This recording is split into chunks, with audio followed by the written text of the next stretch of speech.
Broadcasting from Century Studios in downtown Regina, Harvard Media presents The Sports Cage, where Saskatchewan comes to talk local sports. Brought to you by Kellen Solar, installing solar in residential and commercial buildings for 35 years. Local and trusted. Kellen Solar. Visit kellensolar.com. Be part of the show. Call 1-866-767-0620 or text 306-936-6262. The Sports Cage. Streaming at sportscage.com, our YouTube channel, and on the radio at 620 CKRM. Well, thanks for taking some time to spend your Monday with us here on the Sports Cage. My name is Teagan Witko, your Monday host, and I am joined alongside Dave Thomas, voice of your Saskatchewan Roughriders. And of course, Curtis is manning the buttons and all of the crazy things that happen. He is our producer. Again, appreciate you taking the time to spend with us. We have a lot on the go here today, and all of our guests will be joining us on the Western Pizza Guest Hotline. Western Pizza gift cards are a perfect stocking stuffer and gift exchange. Don't forget, they also have catering options available this holiday season as well. I love a good za. Oh, try the Greek food. Yeah? Yeah. Ooh. Won't be disappointed. I've never been disappointed by anything Western Pizza does. No, there you go. So I will take your word for it. Thank you. Lots to go through from this past weekend as well, and we're going to get to a whole bunch of that. But first, I just wanted to start off by playing this clip from Logan Thompson. Made 39 saves to earn his 100th NHL win for the Washington Capitals against the Columbus Blue Jackets yesterday. The final was 2-0. Congrats on the 100th win. What did it mean to you to get a shutout in the 100th win? And have you seen the list of guys who've put up 100 in less than 170 appearances yet? No, I haven't seen the list. Yeah, it's exciting. Obviously, coming from Canadian University, you never really thought this would happen, and I think I owe a big thanks to the two organizations that gave me a chance with Kelly McCrimmon and the Vegas Golden Knights, and being brought back here. I couldn't be happier to get to 100 games with Washington as well. So just thanks to those two organizations, definitely believing in me and giving me a shot.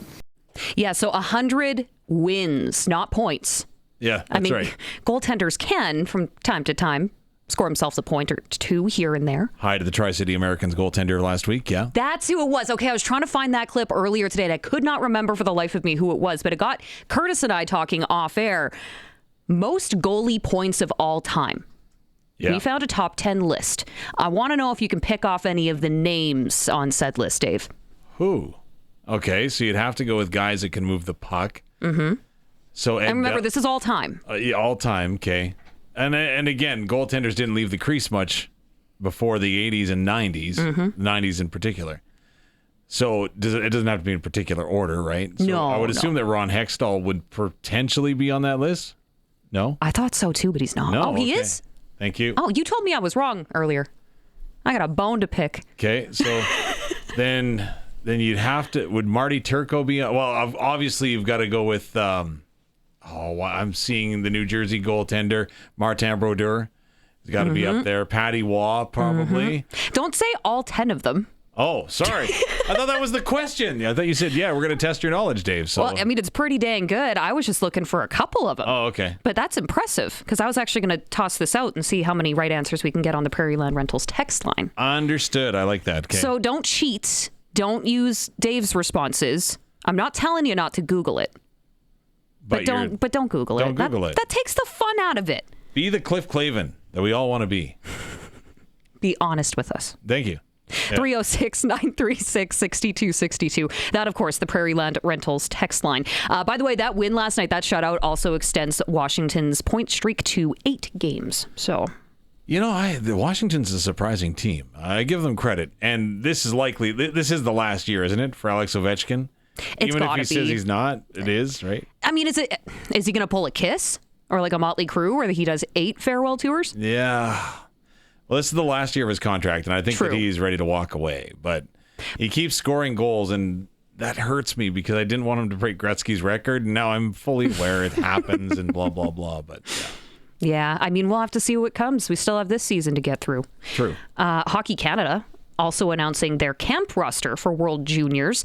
So Macklin, Saskatchewan's own Cole Reishi is on that list. And you also know one of the assistant coaches, too. Yeah, Brad Lauer used to. He was with the New York Islanders for a while. He's done various stops in the WHL, including Saskatoon. He's from Humboldt originally, so a good guy there. So you have Brad, you have Reshny, Gavin McKenna. Gavin McKenna played for Medicine Hat, right? Yeah, absolutely. So we got a couple familiar names on there. 27 players representing Canada, 2026 World Junior Championship. I'm looking forward to that. One of the things that I was curious about, because who's putting this list together? Former Regina PATS GM, Alan Miller, right? Also former Warrior. Yeah, I should mention. GM. Yeah, props to the Warriors too. I understand that. I'm just saying that Team Canada's always taken college players, right? Yeah. Like some of the best players to ever play for Canada at the World Juniors have been from the college route. And just with everything that has opened up and everything that has transpired, right? And there seems to be so much animosity right now between the Canadian Hockey League and NCAA, right? Like, for example, if you were unaware that there are some Canadian Hockey League teams that forbid NCAA scouts from coming into their facilities, talking to players, watching players, so on and so forth, right? It's been highly controversial as of late. So I just was curious if there might be any spillover. And the last thing you want to do is have it affect young athletes because they're just following the rules, doing what the rules allow them to do, right? But if you watch the World Juniors, if you've been at a World Juniors, if you've broadcast a World Juniors, then it is very clear and evident the partnership that exists between Hockey Canada and the Canadian Hockey League, because a lot of the CHL teams are privately owned. And again, if you're taking away some of the star players over the Christmas season, you're missing out on A, some big gate revenue potential. B, if there's an injury, that's a huge thing for your team because the trade deadline is literally days after the event is over, right? So there's a lot that goes into the partnership between the two. And I just wondered, okay, if there is some souring, I wonder if we're going to see any statements made that so-and-so isn't going to be invited because they're playing college hockey now. That does not appear to be the case. I don't think they would ever outwardly say that. No, no. They're not going to say, yeah, just so you know, we're not taking Tom Smith because Tom, he went ahead and he took a full ride scholarship at Merrimack or wherever he went. Yeah, they're not going to do that. I agree. But you could read between the lines. But yeah, absolutely. You could understand. Well, gee, that's interesting that they're going to leave him off the list considering he was on the team or whatever, right? Any notable snubs? If you've had a chance to go through that list? Looked quickly and I didn't notice anyone. Like, there's always, would you have taken player A for player B? But again, if you're replacing player B with player A, you have to make sure that player A is way better than player B. Right. Right. And I know that's very difficult to follow if you haven't had enough caffeine on a Monday afternoon. But I'm just saying. Has anyone? I fully, you know what, if there's one thing that I've grown to trust and just look at the teams that Alan Miller has put together over the years, he understands roster composition and roster construction. And I think you have to trust that. And I think that most of us do. I know last year there was a ton of pressure on Peter Anholt in Lethbridge and the team that he put out on the ice. And again, they didn't have a lot of success. It didn't look like they had a lot of chemistry. It didn't look like they had a lot of different things along the way. And you're really putting your neck out there. And that's what caused Hockey Canada to change the way that they do the World Juniors by bringing in a full-time management team. And that is all they do. So we'll see how it pays off. Yeah, they definitely know better than I do how to put together a roster for the World Juniors. Have you seen my fantasy football team lately? Everybody knows how to put something better than I do, okay? But your pick'em pool's doing pretty good, right? Pick'em pool's all right. Here's the thing that I don't like about the pick'em pool. I missed 1 week. Yeah. There's no way I'm catching up. I could go almost perfect every week, and I'm still hooped. See, that was me too. I missed a week too. Yeah. I had a good excuse, though. I was in the States watching football, so. What's your excuse? I was in Ottawa. Oh, okay. So, yeah. You get a pass on that one. Thanks, appreciate that. Anyway, Hockey Canada, yes, announcing their camp roster for the World Juniors. The list of 27 players, you can find it on the stream here, of course, at sportscage.com or on our YouTube channel as well. Jets announced to be hosting the Canadian Outdoor 2026 Heritage Classic. So that's going to be coming up in October of next year, and the Montreal Canadiens will be in Western Canada for that one. What I think would be really cool if they could do, because it's in October, right? What would be really cool, and no, the logistics don't work. I know, save your cards, your letters, your texts. But it'd be really cool if the Jets and the Habs, they played on a Saturday. And then the next week to wrap up the CFL regular season, the Blue Bombers hosted the Alouettes in a rematch. Oh, okay, that'd be pretty cool. That'd be pretty cool, right? That would be fun. I don't think the timing is going to work The because logistics as well? Yeah. Well, it takes a lot to move in and out, but also the CFL season is going to move up a little bit next year just to accommodate the Grey Cup being in Calgary. Now, it's not moving up as much as in 2027, but we're going to find out that schedule tomorrow. So, but I think that would be a neat feature if it was available. Yeah, that would be a nice way to have a full-fledged rivalry weekend, if you will. You know what would be even more fun is if you had, I don't know, maybe another Western Canadian team, Riders, Bombers, building around that somehow. That'd be... Could do that too. There's all kinds of possibilities. Oh, and I think that the rivalry between Saskatchewan and Winnipeg is going to go up a whole new level next year. Why is that? The Riders haven't made it a secret that they're pretty excited that they won the Grey Cup in the Blue Bombers Stadium. Do you blame them? No. And what is the one thing that every football team throughout the course of time has said? Protect home turf. Yep. And I can see that. And they rubbed it in pretty good. Yeah, I'm here for it. I love that. I'm not saying there's anything wrong with it. Why would there be anything wrong with it, right? Like, you've gone ahead and you've accomplished something, celebrate your achievements. And yeah, but I just think that rivalry is going to be elevated next year. I think it's going to be a lot of fun. And as Dave mentioned, that full schedule is going to be released. This might be, I haven't actually looked up the stats or anything, this might be the earliest we've had the season schedule released. In quite a while. In a long time. Last year it was delayed greatly and everybody was wondering what was going on. There was also that transition, though, between Randy Ambrosi and, of course, Stuart Johnston, the new CFL commissioner. So maybe there was a little bit of a holdup in that area. That's a potential as well, right? Yeah. The one thing that I think is really interesting, it's, be careful what you wish for. And I've mentioned before on this program, I have some very good friends that work in the hospitality and service industry and the event planning space, right? And so it used to be a running joke, but it's far beyond a joke that the busiest day of the year for them is going to be the day that the CFL schedule comes out, because then people start planning what's happening, right? And at this time of year, this is one of their busiest times of year with holiday Christmas parties and offices and whatever else is going on, right? At these venues, they are full at this time of year. So not only are you dealing with the events that you've already got booked, now tomorrow you know that you're going to have your phone ringing off the hook as around noon tomorrow. Again, it's, I believe, an 11 a.m. release in Eastern Canada. So that would be a 10 a.m. release in Saskatchewan. So in saying all of that, right, like, people are going to start to want to plan, well, here's what we're doing, and here are the potential dates we have. Oh, riders are here. Okay, we'll just pick this one then. Especially for those who drive in long distances. Oh, for sure, right? That's huge. Absolutely. Plus one additional home game, technically. I mean, they're not the home team, but Toronto's going to be here for one of their home games. And that's going to be interesting how that whole game is approached, because I never really thought about it, right? I thought, okay, you just have another game at Mosaic Stadium. But are the Argos going to want to come in? Are they going to want to deck the place in blue and gold, or blue and white, I guess, or the double blue? Like, what's this going to look like? Are they going to do Toronto Argonaut fan promotions? Are they going to do in-stadium stuff for the Riders? Again, there's a big collaboration happening in behind the scenes, right? So it'll be interesting to see which way they want to go. And I think what's going to be really exciting tomorrow, don't forget, is that we will find out the day that the CFL will return to Saskatoon, because the Riders are hosting that preseason game in the Bridge City next year. So we'll actually get a firm idea of, okay, here's when the game is, and here's how tickets are going to go, which I know that the Riders have been working very diligently on to make sure that they take care of season ticket holders, right? So that no season ticket holder would miss out on a game in their hometown, if you will, for those in Saskatoon. So those of course, are going to be unveiled later on, but I think it's a pretty exciting time. It's going to be a very unique CFL schedule release. And I mean, for the Riders, obviously, there's a couple of games that are set in stone, Labor Day Classic and the rematch. So we already kind of have an idea of those, but it's everything else that surrounds it. I'm excited. Let's go. They only won the Grey Cup like a month ago, but I think we're ready. Well, yeah, right. And of course, are there going to be Thursday night home games? How many Friday nights? How many Saturdays? How many Sundays? Again, the Riders didn't play a Sunday game except for Labor Day this year. And the Grey Cup. And they had one Thursday game. That was the season opener. The season opener. Yeah.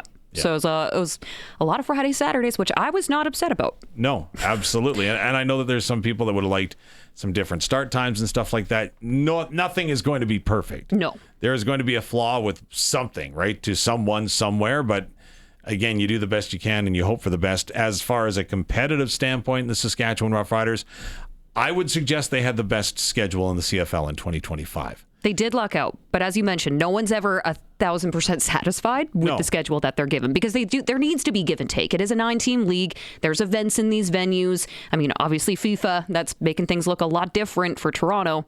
So it's going to be a very interesting one. I'm excited. I can't wait to talk to Wes Cates and Darian Durant later about the schedule, because again, these guys have been through it all. Yeah.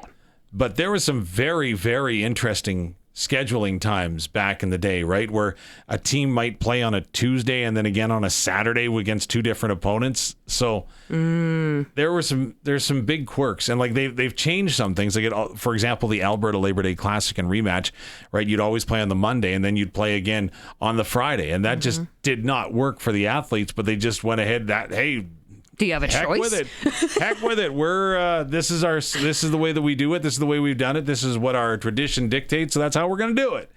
Not recognizing, hey, you know what? You're going to get a lot better football game if you play on Saturday or Sunday the next week, which is not what they do. But now that the schedule is coming out earlier than possibly ever before, I would love to see a new plan in place for potential smokeout games. There is. It's completely finalized? It is, from what I have been told, and again, this is unofficial, but from what I am told, that there is a contingency plan in place for every game this year. Okay. Music to my ears. I love that. What, you didn't want to be on the radio for 8 hours? Talking everything about, like, I know we got in depth when we started doing play-by-play of the nachos. And the beer towers inside the SportsCage Lounge at the stadium. And we talked baseball for a while with Jamie Campbell. Yeah. I mean, we went a little off the beaten path. But predominantly it was there. And people found out that the chicken nachos were the favorite. And right, we went ahead and didn't go with those peppers, because who needs peppers on nachos? Let's agree to disagree. Again? Mm-hmm. All right. Okay, so that's CFL. As Dave mentioned, we're going to dive more into that. Wes Cates is going to be popping by a bit later on. Of course, we're going to have doubles swinging by. Darian Durant is going to come chat with us. But, man, I'm looking forward to his take on some of the games in the NFL this weekend as well. Really quickly here, oh my, the downfall of the Chiefs is a beautiful thing. Wow, it happened quickly. I thought there was no way they would lose last night. I thought there is no way. And, again, was it you that anointed the Seattle defense as being great? Because we should be talking Houston's defense as being great. Yeah, I was saying Houston. I think I said that to Darian either last week or the week before. And I was like, they're kind of the real deal. Didn't Darian say strength of opponent? Yeah. I'm not calling him out. You said it, not me. No. I'm just suggesting that maybe the Kansas City Chiefs have fallen into that lack there of strength of opponent. Any other big games that stood out to you? Well, again, of course, I'm transfixed on the Dallas Cowboys and their insistence on losing big games at bad times. That was interesting. I was watching Buffalo and Josh Allen too. Having seen Buffalo over the years consistently fall on their face, like you seem to like they had Jim Kelly for years, and they just couldn't put it together. And again, Josh Allen. Again, they get to the big time when the lights are on and they just can't get over that hurdle. And so you're kind of silently cheering for them. Now, I believe you me, I actually was on your side when it came to the Cincinnati Bengals. Okay, so you were going Joey B. Yeah, I don't know why, but I had that feeling because I don't like it when teams in Buffalo get the winter advantage on their side. You know what I mean? In that wintry game, even though it is fun to watch. And Ohio can get pretty chilly. Yeah. Oh, that's true, right? But I don't know. End of the day, I had Cincinnati on the scorecard, and that's what I was looking at. So we don't need to get into all the specifics of that game because there's some painful moments. But Aaron Rodgers. Oh, wow. I was saying this to you earlier this afternoon. Like, I don't think anybody would have anticipated the Steelers, led by Aaron Rodgers, would be at the point that they're at right now. With Mike Tomlin coaching. No, I'm kidding. I'm not of that. I'm not of that ilk. I'm actually a big Mike Tomlin supporter. I think he does a terrific job as a coach. But I just thought that Aaron Rodgers would come in and just blow up the entire team. I just thought that I don't know what he snacks on in his spare time or whatever, but I think we have an idea. Well, let's just say not talk about that on public radio. They aren't sane. Like it doesn't have a lot to do with sanity at the end of the day. Sometimes with Aaron Rodgers and I don't know what it is. But you got to give him credit. Like, Yeah. he's got the team to where they are. He's been taking a beating, and he keeps going. And like I said, I thought he was done when he went to the Jets. I'm like, It's over. Please let it be done. Yeah. But I'm shocked. I'm shocked in a pleasant way for Pittsburgh Steelers fans. And you know what? Aaron Rodgers also kind of shocked reporters last night with a post-game presser comment. Curtis is going to get that loaded up for us here in just a second. But as we all know that the fans have been hard on him as of late. What does it mean to get a win like this after the week that you guys have had and the week that kind of went down with this attitude? Means maybe you guys will shut the hell up for a week. Wow. Yeah. Did not pull any punches. I think that's funny. You know what? You kind of have to do that because you're defending your team. Yeah. In a sense. And if you're going to be a leader, if you're going to be a quarterback, a starting quarterback in the NFL, you kind of have to do that, don't you? Yeah, you have to have the confidence for sure. Unfortunately, with Aaron Rodgers, it's kind of starting to get old. You know what I mean? Fair. He's been in the game for a while, though. No, I know that. But I'm just... With Aaron Rodgers, it's getting old. It's not fresh. It's not a new perspective. He is looking to create that combativeness. He's looking to create that tension. And one of my favorite moments, bar none, of this entire Canadian Football League season was when Trevor Harris went off script before the West Final, and he said, I'm done talking about Nathan Rourke. This is our time. And we made a whole song out of it. Yeah, right? Absolutely. But nobody saw that coming. Yeah. And that was genuine, make a statement for my team. That's reading the room and understanding what's needed at that time. And he's like, you know what? This is our time. And I think that galvanized the locker room, not to say that they weren't. Oh, yeah. But when your leader comes out and says that, yeah, we're done talking about this, like, it's our time, then we're the big dogs. The buy-in comes in, right? Yeah, we're the big dogs, right? So we'll dive more into some CFL football, some off-season signings. Obviously, the schedule is released tomorrow. I did also want to mention here that Weyburn was just awarded the Saskatchewan Summer Games in 2028. So this will be huge for the city of Weyburn. I know that that's a place near and dear to your heart. That's got to be exciting. It's my hometown. Yeah. Well, you heard what the clinch on the bid was, right? Not only do you win a gold medal at the Summer Games, you get not one but two vouchers for the all-you-can-eat buffet at KFC. Oh, that right there. I don't know. Debatable if that's better than the medal or not. Oh, no, you get both. Yeah. I'm saying that's a win-win. It's pretty fantastic, actually. It's a win-win, absolutely. Well, you know what? The economy is going to be bustling in Weyburn 2028 as they were awarded that. And of course, there's a whole bunch of grants and everything that comes along with it. You can go check out sportscage.com for the story right now. We will have it very shortly at sportscage.com. And it is a boom for the community because I know that they've just gone ahead and initiated a campaign to build a new pool. Right. So that's a big thing for the community. And again, being a proud Weyburn guy, that's pretty cool. Yeah. And having competed at the Summer Games, I know what it's all about. Prairie Land Rentals text line. What sport did Dave play? 306-936-6262. I'm sure people will get that right away. You think so? 100% they'll know. Okay. We'll see. They'll say football, voice of the Riders, big football guy. There's no football in the Summer Games or Winter Games for that matter. Is there actually not football in the Summer Games? No, but I bet you very soon there'll be flag football. Ooh. Just that's the trend, right? Yeah. Also, I wanted to apologize. I wasn't very present when you wanted to play that Aaron Rodgers clip, but I was doing a little something. I was specifically looking for this clip here that you guys mentioned earlier. It's the beer tower. It's the beer tower from the smoke delay game. Wow. Or the game that didn't happen. Yeah. Well, it happened. It just happened the day later. Day, yeah. See, this is our boy Curtis, a bit of a digital hoarder, but this is when it comes in clutch, right? Absolutely, it is for sure.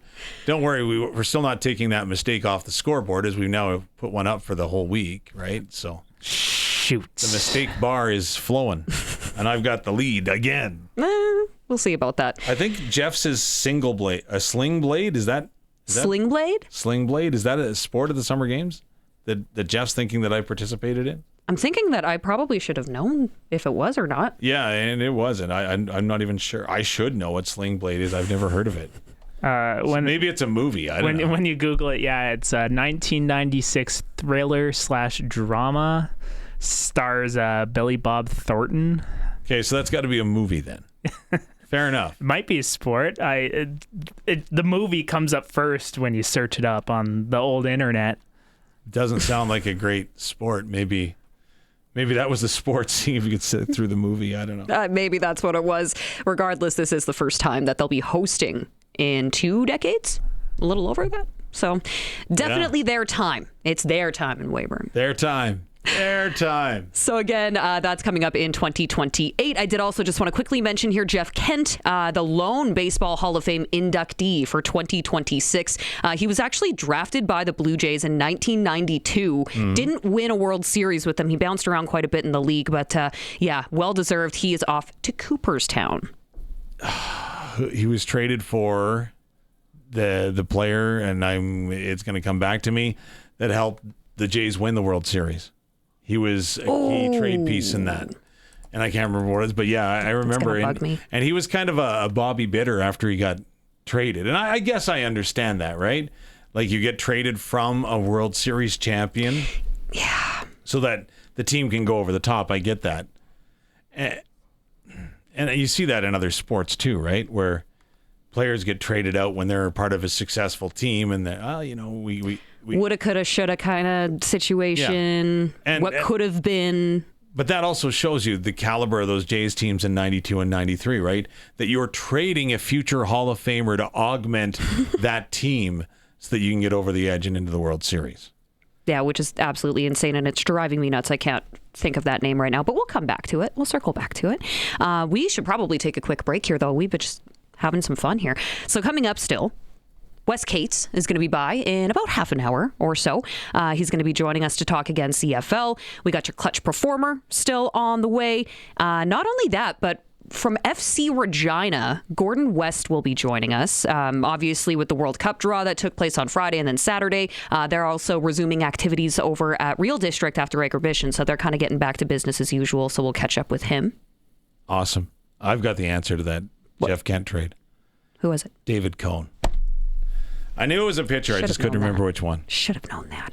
Darian Durant swings by after 5 o'clock. We'll dive into the NFL. We'll talk a little CFL too. Pats chat. Today we have Brad Herauf, coach of your Regina Pats. He's going to be stopping by for a conversation. They just snapped their losing skid too. So excited for them to be able to get back in the win column there. And I'm sure they're going to want to do the same thing for their home crowd during Teddy Bear Toss Night this upcoming weekend. And then we'll also still have that sprinkle of the day for sportselect.com.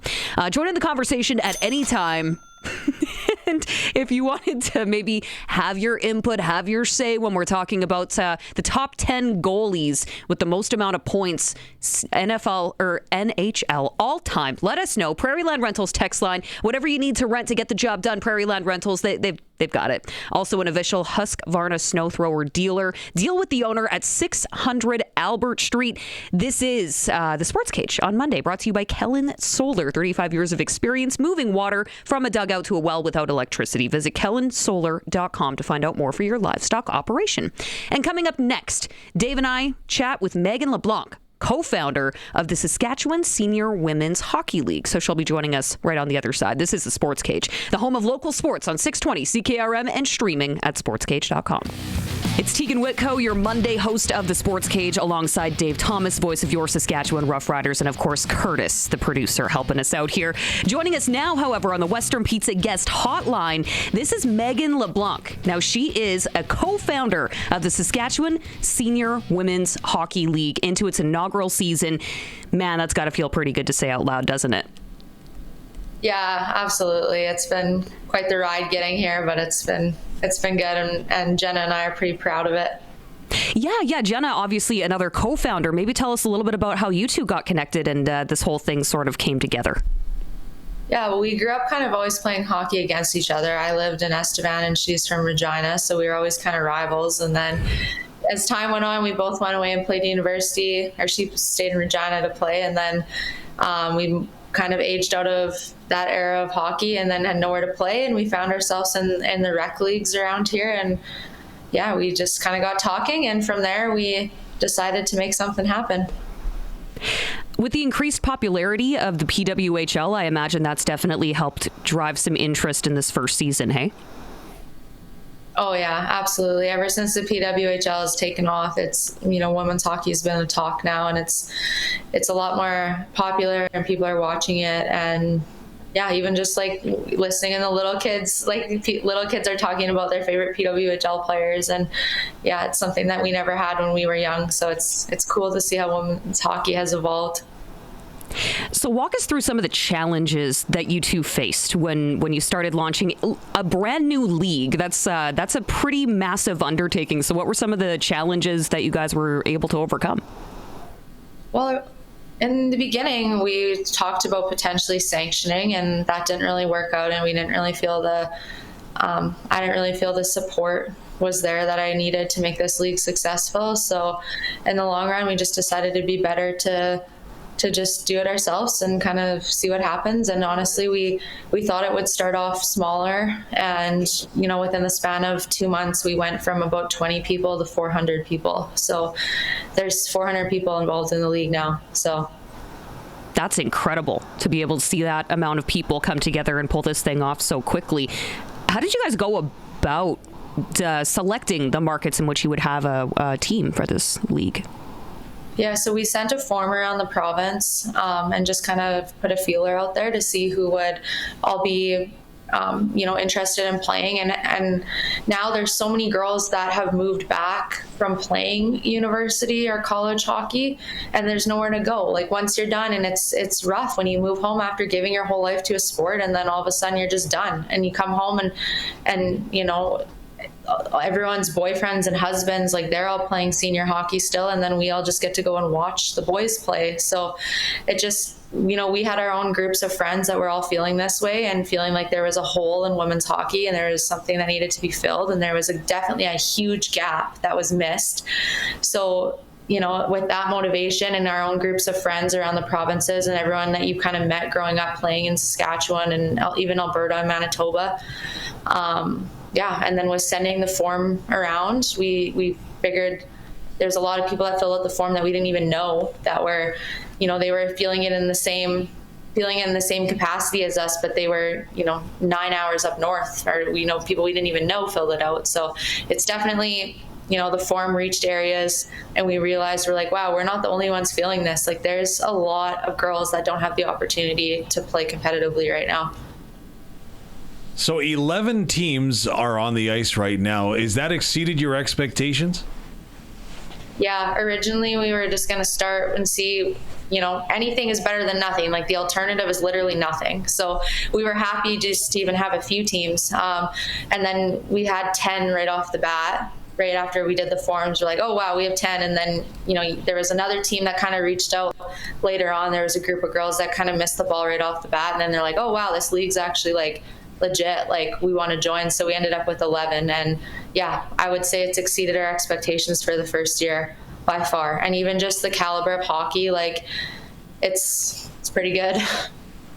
So you've the season has already started. Obviously there were games this past weekend, more coming up this weekend.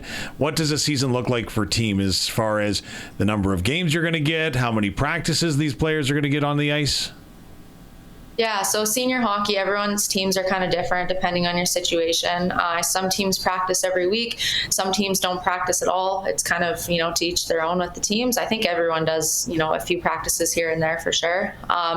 Mostly everyone plays 12 games. Some of the teams that are located a little bit farther of a drive. Just with how spread out Saskatchewan is, there's, some teams, if it's a long ways and they're kind of out of the way, then they play less games, and we go off of win percentage for the first year. Our goal for the first year was just to make it happen where everyone has enough people to play and, just kind of get our bearings and see where women's hockey is at in Saskatchewan. And then, we have big plans to kind of clean up a lot of the things for next year. You mentioned a lot of the players have post-secondary experience for the Sask Senior Women's Hockey League. What is the caliber of play, and what's the competitive level at?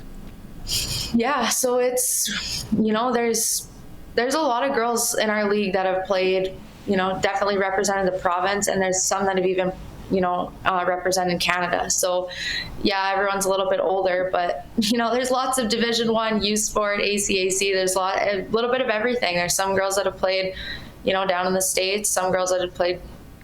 We have every level. Some played nothing. What I think is cool is there's some girls in our league that are 39, 40 years old, and they didn't have those opportunities when they were younger. So they never had the opportunity to go play university. These teams didn't even have teams then. And same with some girls, they didn't play AA or AAA because it literally didn't exist when they were kids. And now but they kept on, just playing rec or whatever. And now the opportunity is here, and they've come full on out of retirement. There's girls that are 40 and that have had 5 kids, and they're playing and they're killing it. So what's the reception been like at the community level, right? Because this is very new for a lot of different communities, and you go down that list of 11 teams, right? There's some communities that may not have a lot of hockey, barring minor hockey, if you know what I mean. Yeah, the community support has been great, and that's honestly what makes it all possible. I know just my team is Southeast Saints, and we're based out of Mydale, Saskatchewan, and just it's awesome. Everyone comes out to watch, and it's just such a great. It's so good to be able to base these teams in the smaller towns, the smaller rinks, the smaller communities. I don't know. We've had nothing but success with all of where we've placed all these teams. It's been really good. I don't know if anyone's really gone into, bigger cities, but I think kind of senior hockey, even for the men, is always based out of smaller towns for the most part. Any rivalries that have been born in this league's very young life? Honestly, everyone's a rival at this point. It is though. It's, everyone, you don't really know what to expect when you start something from the ground up. We literally started this off of nothing, and nobody knew what to expect. We're oh, are these games going to be blowout games? Is one team going to be? And for the most part, all the games have been very close. It's gone to overtime. It's competitive. It's pretty evenly matched for the most part. We were pleasantly surprised with the level of competitiveness. We have almost made it too competitive. Well, and you talk about the success in its first year and how many teams you have. You weren't necessarily expecting that. What do you see for growth? Maybe the next 5-10 years? Where can this thing go? There's a lot of angles that we're considering to move into, whether that be there's a few ideas, but we're not 100% sure on which way we're going to go. At the end of the year, we'll have a big meeting, and we'll, kind of look at it from a bunch of different angles to see where this league can end up. But it's almost every day where someone comes out and, reaches out to one of us with an idea or an opportunity, and we're just blown away by all the support, and we're really starting to see that the sky actually is the limit with this, and we can take it. It's just you can't even think of where it could go because there's so many ideas at this point. So lots more to come next year for sure. You can feel that pride. Yeah. We're talking through the screen here, but I can certainly sense that you guys are invested. This is something that you really, really take seriously. But I'm curious for yourself personally, Megan, how do you balance being a co-founder of a brand new inaugural league? It's an inaugural season, pardon me. But as an organizer, as an active player, how do you find that balance between doing it all? When you're passionate about it, you just make it work. You just figure it out. But I think it's always been about more than just giving myself the opportunity to play again. It's about leaving the game better than you found it. So, it's the next generations. With my job, I'm very fortunate where I get to work with a lot of younger generation hockey players. And I'm doing this so that they also don't have to go through what a lot of us went through. And I think this whole league kind of came from a place of hurt, to be honest, where you give your whole life to a sport and you're fed this, one big happy family. You're in the hockey world, and it's great. And it's great. It gives you such great opportunities your whole life. You learn so much playing team sports. But then all of a sudden it's done, and you're just, where do you go? And then you come home and the boys all get to keep playing and you don't. So if you've given your whole life to something and then all of a sudden it's just gone, that, it kind of changes your identity. You don't even know who you are for a minute after that. So I think most of the people in this league experienced that and went through that. So I think that's a big, motivation for it is, yeah, we want the next generation to not have to ever feel that, I guess. A friend of mine went and played hockey NCAA after going ahead and playing an exhausting junior eligibility, and then came back to the province 5 years later, was asked to play senior hockey. And I'll never forget, he said, I just don't know how to approach this, because like, do I back check hard or not? Like, I don't know what I'm supposed to do. So he said, very quickly I learned that eating a bowl of Doritos on the way to a hockey game probably wasn't going to be the best for senior hockey, because it's a great caliber of play. Same thing in your league? Yes, very much so. It's very, very competitive. Yeah, I think the caliber was honestly a little bit higher than what everyone kind of expected. So the first game, it took everyone a minute to be like, oh, wow, everyone's actually like good. Like, we got something here. Like, you know, it's just, yeah, just because you haven't played for a while, I guess it just takes you a couple games to get the rust off, and then you're good to go.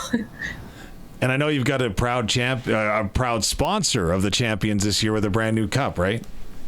The Steffes Cup, yep. So we're the SSWHL presented by Steffes Auctioneers. So we're very, very, fortunate to have worked out that deal. And we went up, and Jenna and I met with them at Agribition last week, or is that 2 weeks ago now? And yeah, it all worked out, and they're, an awesome company, and they're stepping up to help women's hockey. And yeah, we're all going to be competing for the Steffes Cup now. Very cool. Very cool. Season wraps up end of January? Yeah, give or take around there, and then playoffs. Okay. All right. So we got some hockey to take us into February. I love that. Yeah, absolutely. And that'll be conversations for next year too, of how many games we'll be playing for, a regular season. I'm assuming we'll be playing more games. This year we went with 12, but I think next year we'll be looking closer to at least 16, but that'll be a conversation for after. Get through the first season and then start talking about next year, right? One thing at a time. Absolutely, yeah. Awesome. Megan LeBlanc, of course, co-founder of the SSWHL. Really appreciate the time today, Megan. Thanks for having me. Of course, we do appreciate the conversation with Megan LeBlanc. If you missed any of it and you want to go back, you can feel free to do so at sportscage.com or our YouTube channel as well. Still to come, we're going to take a look at your sprinkle of the day and, of course, Sports Ticker. First, we're going to take a quick break. This is the Sports Cage, the home of local sports at 620 CKRM and at sportscage.com. It's time for the Sports Ticker, brought to you by Reliance Heath Water Heater Rentals. Bundle and save with Reliance Heath. Rent a new water heater and softener together and get $400 cash back. Call on Reliance Heath today.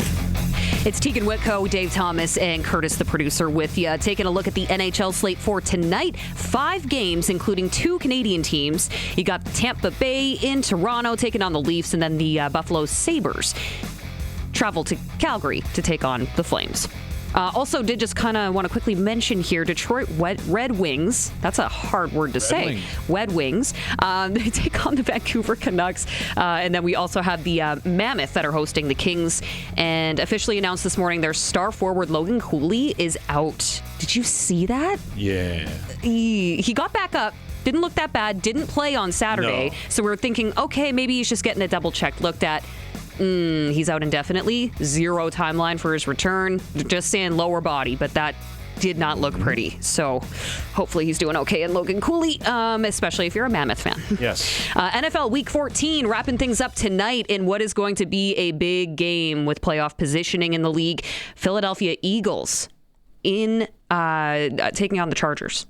So that's, you and I have been talking about this one a little bit. Are you going to rage watch just because you are a Cowboys fan? I can't cheer for Philadelphia under any ways, and it really hurts me in a lot of aspects of when you're in NFL pools and you've got fantasy going on, and I can't get over that hump. Yeah. And there's a lot of things that tell me that Philadelphia shouldn't win tonight, but just because I know that they want to, despite what Dallas is trying to mount here in the last half of the season, something tells me, they're going to walk all over them tonight or something ridiculous like that. You never know. It's not over until it's over. I know, but still, I throw intuition aside, and it's all heart in the picks when it comes to Philadelphia. And as you can see, what Dave, you just said that you thought they would win. Yeah, I think they're going to win because it hurts the Cowboys. That's why. Yeah. we're going to get to the sprinkle of the day here in a moment. So we'll circle back to that one. The Jets were announced to be the host of the Outdoor Heritage Classic in 2026. That means the Montreal Canadiens are going to be in Western Canada for that.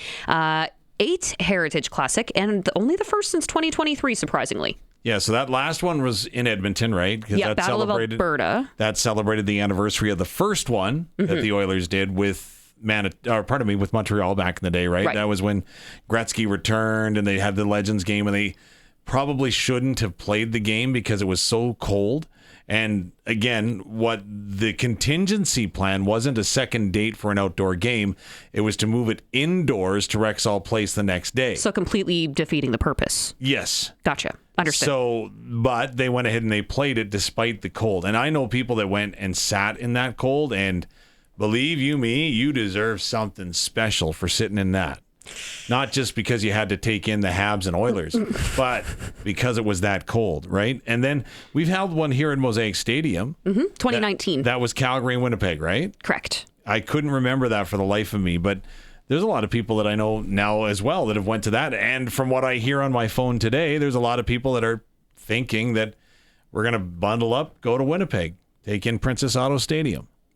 That does sound like a pretty cool venue to have one of those games at. And it's always just so much fun being able to bring it back, the OG ODR feel, even though I'm sure there are hundreds of thousands of dollars put into that ice. Thank you, Curtis. It's still just so cool as a Canadian hockey fan. What I think is the funniest part of the whole thing, though, is that, okay, number one, first of all, if you're worried about the weather, that game is actually going to be played in Winnipeg before this year's Grey Cup on the calendar. So but we lucked out this year. Yeah, I would agree with that. But the other thing is, no matter what, I'm pretty sure that the arena is going to be the right length.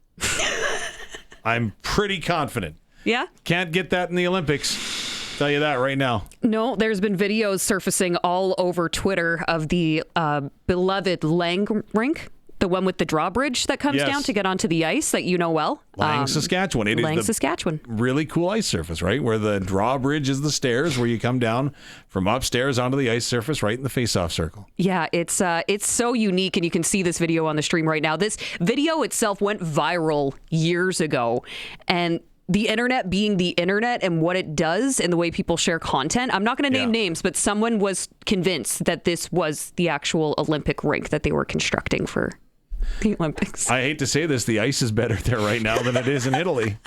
In that rink there, that is something remarkable, and how grown-ups in 2026 don't have a backup plan.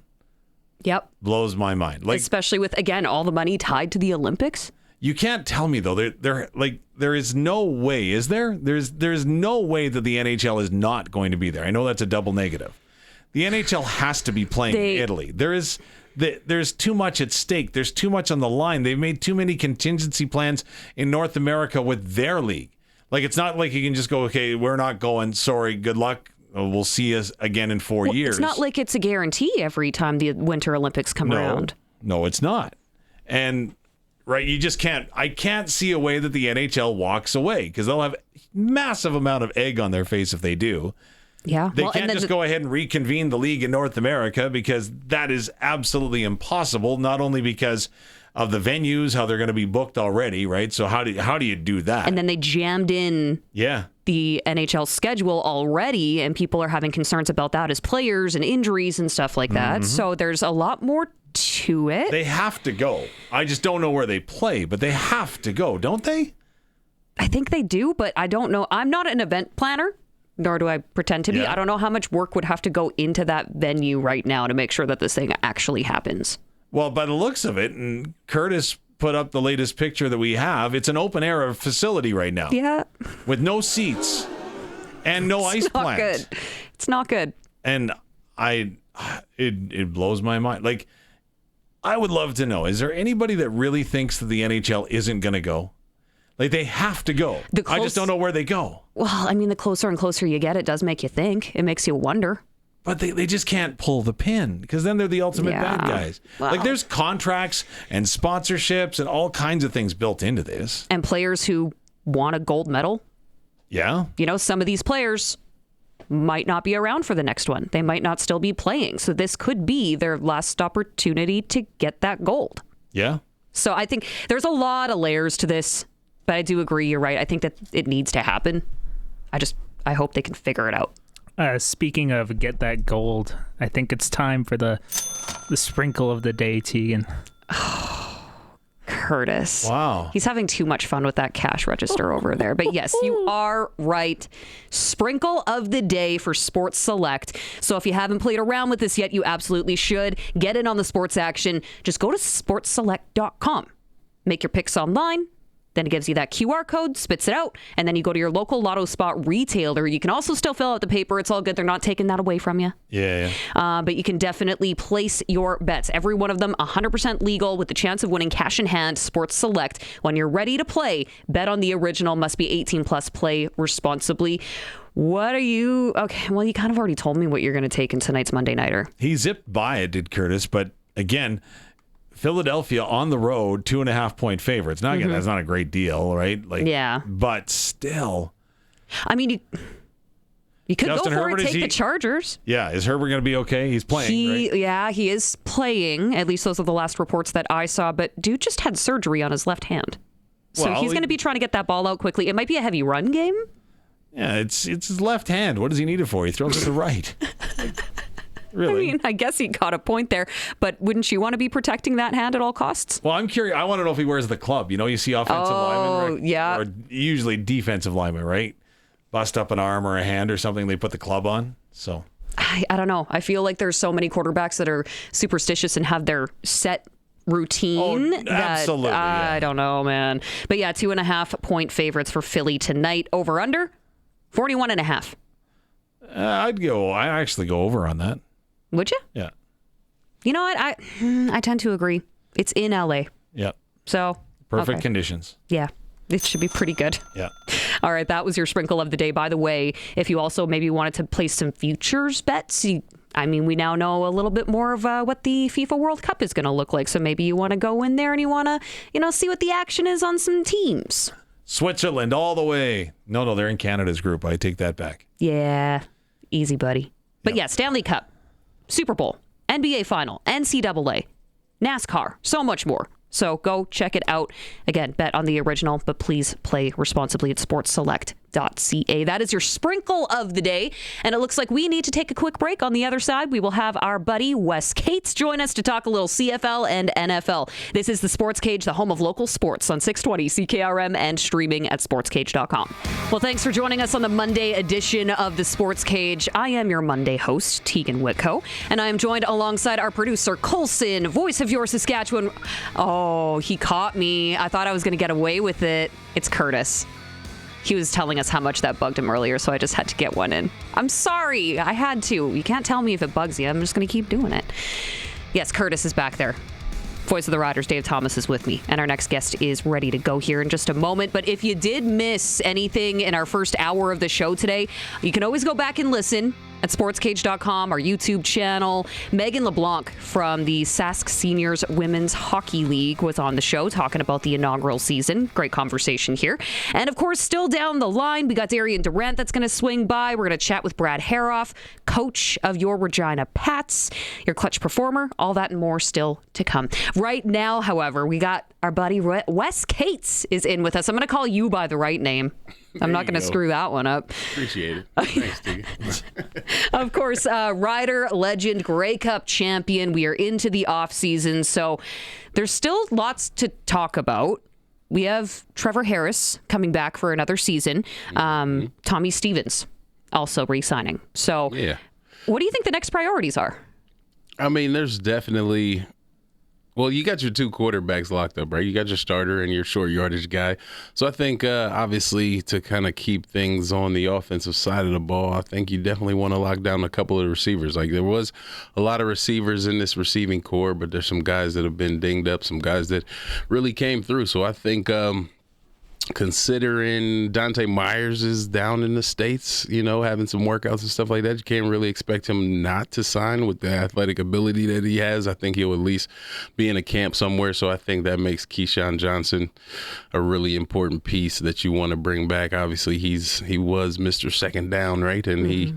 And he was the go-to guy for Trevor, and he stayed healthy, and they seem to have a connection that's not going to be easy to replicate. So I think that definitely he's the guy that you want to go ahead and sign. I mean, I don't know how much guys are going to cost, but he's one guy that I think you're probably going to be able to, spend a little more on. And then there's maybe some other guys you try to get a deal on, but I think you need Keyshawn back, because he was that one mainstay that really was important to that offense, kind of moving the sticks. Trevor Harris, based on reports, took a bit of a team discount to come back, if you will. Did he? A little team-friendly action.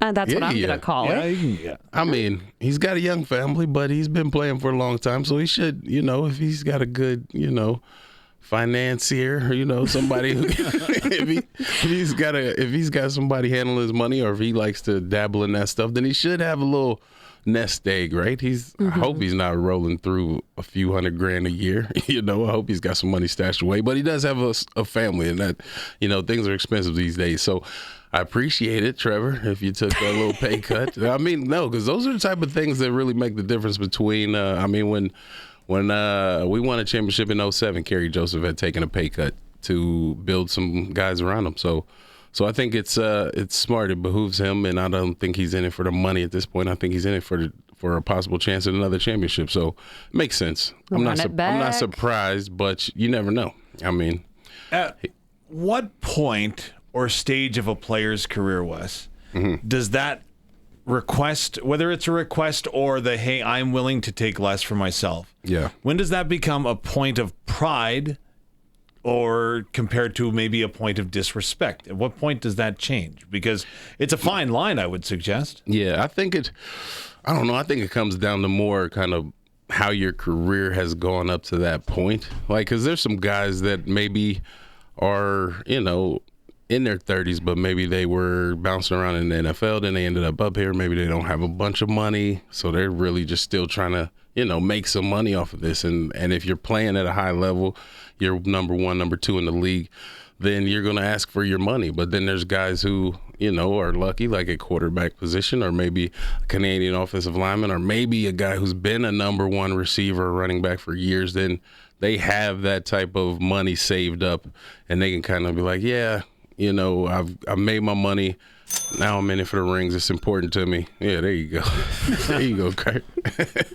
So I think it's kind of more where you're at as a person, but you also, like, if you're putting up big time numbers and you're always the guy, and then your team just assumes you're going to take less money, I would maybe take that as a little disrespect. I'd be like, you got to approach it lightly as a general manager, right? You kind of got to be like, so what are you thinking? Are we trying to win it again? Are you happy? Like, what's it going to take? Even with those guys around you on the receiving core? I feel like you almost have to concede a little bit of maybe letting that guy help build the roster if he's going to take a pay cut, and he should have some say on who he likes or who he thinks he should keep. Like, make sure we keep this guy, that guy. If I'm going to give up some of my money, I want to make sure it's going to people that I think, are going to help me win. So are you pointing then right at the offensive line, saying, okay, I want this guy blocking for me. I want these two guys catching passes, and if we don't have him at middle linebacker, then we're in trouble. Is that specifically like that? I think if I was in that position, I'd say that. I don't know if that's the way it goes down. I'm sorry, guys. I've never had the pleasure. You know what I mean? But if I'm taking a pay cut, you guys are like, we can't do it without you, but we also need you to maybe hit us a little lighter in the pockets. And I'm like, all right, well, then I need so-and-so. Y'all better re-sign this guy. And, I'm approaching it like that. Sorry, you go ahead. I was going to say DMs that I've received, right, in the last couple of days since Trevor has signed is, why haven't we heard that Emilus has re-signed? Why haven't we heard that AJ Ouellette has re-signed already? Is that a concern that we haven't heard anything like that? Or that this is this is still very early in the offseason, isn't it? Yeah, it takes time. And those guys are, like I would say, Emilus, he was being banged up this season, but he's balled when he was out there. And I think his injuries were more kind of due to like bad luck, just getting rolled up on or whatever the case may be, as opposed to him not being physically prepared and ready. And he's been great in the blocking game. Like, he's great physical receiver. He's shown that he can have that separation. He runs great routes. I mean, you go 10 for 10 on all your targets in the biggest game of the year, and you're known as a blocker, and you're gritty. I think, and then AJ, he's kind of the same way, been dinged up at times. But I think both of those guys, I mean, they don't have the luxury of getting paid like a quarterback. I mean, $150,000, $200,000, depending on how many residents you're living. If you're paying to live up here, you're still paying for somewhere in the States. That's not a ton of money. So you're probably still trying to get what you can. But you're also probably not going to break the bank to the extent of, no, I just want to be a free agent and go get the most money. You do want to stay here. So you're saying, well, I want to probably make about the same or maybe a little more, or maybe we can do something that's a little more incentive based, and maybe I can take a little less upfront money. I see guys are kind of working that in their contract. And now with the whole appearance money coming back, which I don't know, it kind of got abused when I was playing and it went away. So now that it's back, that's an easy way to kind of, give guys a little more cash on top. Can you take me inside the marketing money? And how was it abused? I think when I was playing, it was kind of like, guys were just getting like crazy amounts of marketing money. And then I'm not sure if it was, I don't know who was complaining about it, but basically it kind of came down to, well, how are we evaluating how these guys deserve this money? So then it started to turn into, well, how many appearances are you going to, and who are you? Why do you deserve $5,000 an appearance or whatever? You know what I mean? So, like with a quarterback, obviously quarterbacks, when they're going to speaking engagements, that stuff of that nature, when you can go stand up in front of a group and talk to people for 20, 30 minutes, then maybe you do deserve 10 grand, 15, 20 grand, who knows? But some of these other players, are they a draw like that? So then it kind of turned into a situation where I think they only let it be like 300 or 500 per appearance. So that kind of was like, hold up, now we're kind of dropping it below if you're asking guys to go out and talk. But it was kind of just a standard of like, if you're just showing up and hanging out, it's a few $100. If you're actually doing speaking engagements, then I think there was a little more room for argument. But it was starting to be a situation where there was a bunch of guys who were just getting the money and weren't really out in the community. So that was kind of how that went away. But now that it's back, I'm kind of wishing I was feeling a little spry. Well, you wonder what Gainer's marketing money is all about now, right? A deal could be worked out on. Tyson Philpott, highest Canadian paid receiver now. That is something pretty impressive, but he did also, now he won't be able to go down to the NFL and try out there. So now he's committed. Do you think that that's a healthy balance? Like, where does a player sit down and take a look at that and say, okay, am I going to lock in now for a couple of years, make this money I feel comfortable making, and then I also have job stability in the CFL, risking the possibility of being able to sign south of the border? Well, I guess it depends on your position and your nationalism, right? I mean, if you're a guy from the States, I think you always have had a dream to play in the NFL, right? So I think a guy that's from the States that plays up here, gets a chance to go back down and work out, should do it one time. And if you don't make it, then just, just show your team in the CFL that you're not really trying to go back. Because if they think every time your contract's up, you're going to try to see if you can make it on the NFL roster, then there's no point in building around a guy that you might only have for half the season or the later half of the season, right? It just messes up team chemistry. But for a Canadian, I can see where you might not ever even, I don't know if I even want to go down to the States. First of all, I mean, it's one thing to say, I'm a top receiver up here, but then like the intent, like the size and the speed and like that kind of gets a lot more in your way in the NFL. Like Philpotts, they're not big guys. They're great receivers, and they probably could get on the NFL roster and produce, but I don't know what their 40 times are, but I know I'm talking like they're the exact same guy, but I mean, they're pretty similar. Yeah, they are identical twins, right? But they're not 4'3" guys. They're not 6'4". You know what I mean? I doubt they're benching 400 pounds. So, like, they're like, you get down to the States, you got big, quick, strong DBs covering you, and they're right there at the line with you. So you might not want to give up the good money up here to go down there and get beat up off the line all day, right? So, I mean, there is something nice about having that waggle and having that space to work with that makes the receiver look really good, and it might go away kind of quick once you're stagnant with, you know, a guy that's just as big or bigger than you and maybe faster than you covering you, right? So it's tough. I see 2022 Combine, Jalen ran a 4.65 and Tyson ran a 4.59 in the 40. Which, that's fast, but that's not fast enough for G, or, you know, for the personnel guys to be like, oh, look at this kid. Like, you really got to be like a strong 4.4 as a receiver, I would say, before people are really paying you attention. And then once you get down to 4.3, 4.2s, then it's like, oh, this guy's flying. But 4.5, 4.6 is fast. And, like, there's fast off the line, and there's just fast on the field. So if a guy who's running a 4.6, actually, when you're running around chasing him, when he's got momentum coming off the line, he might actually play more like a 4.4.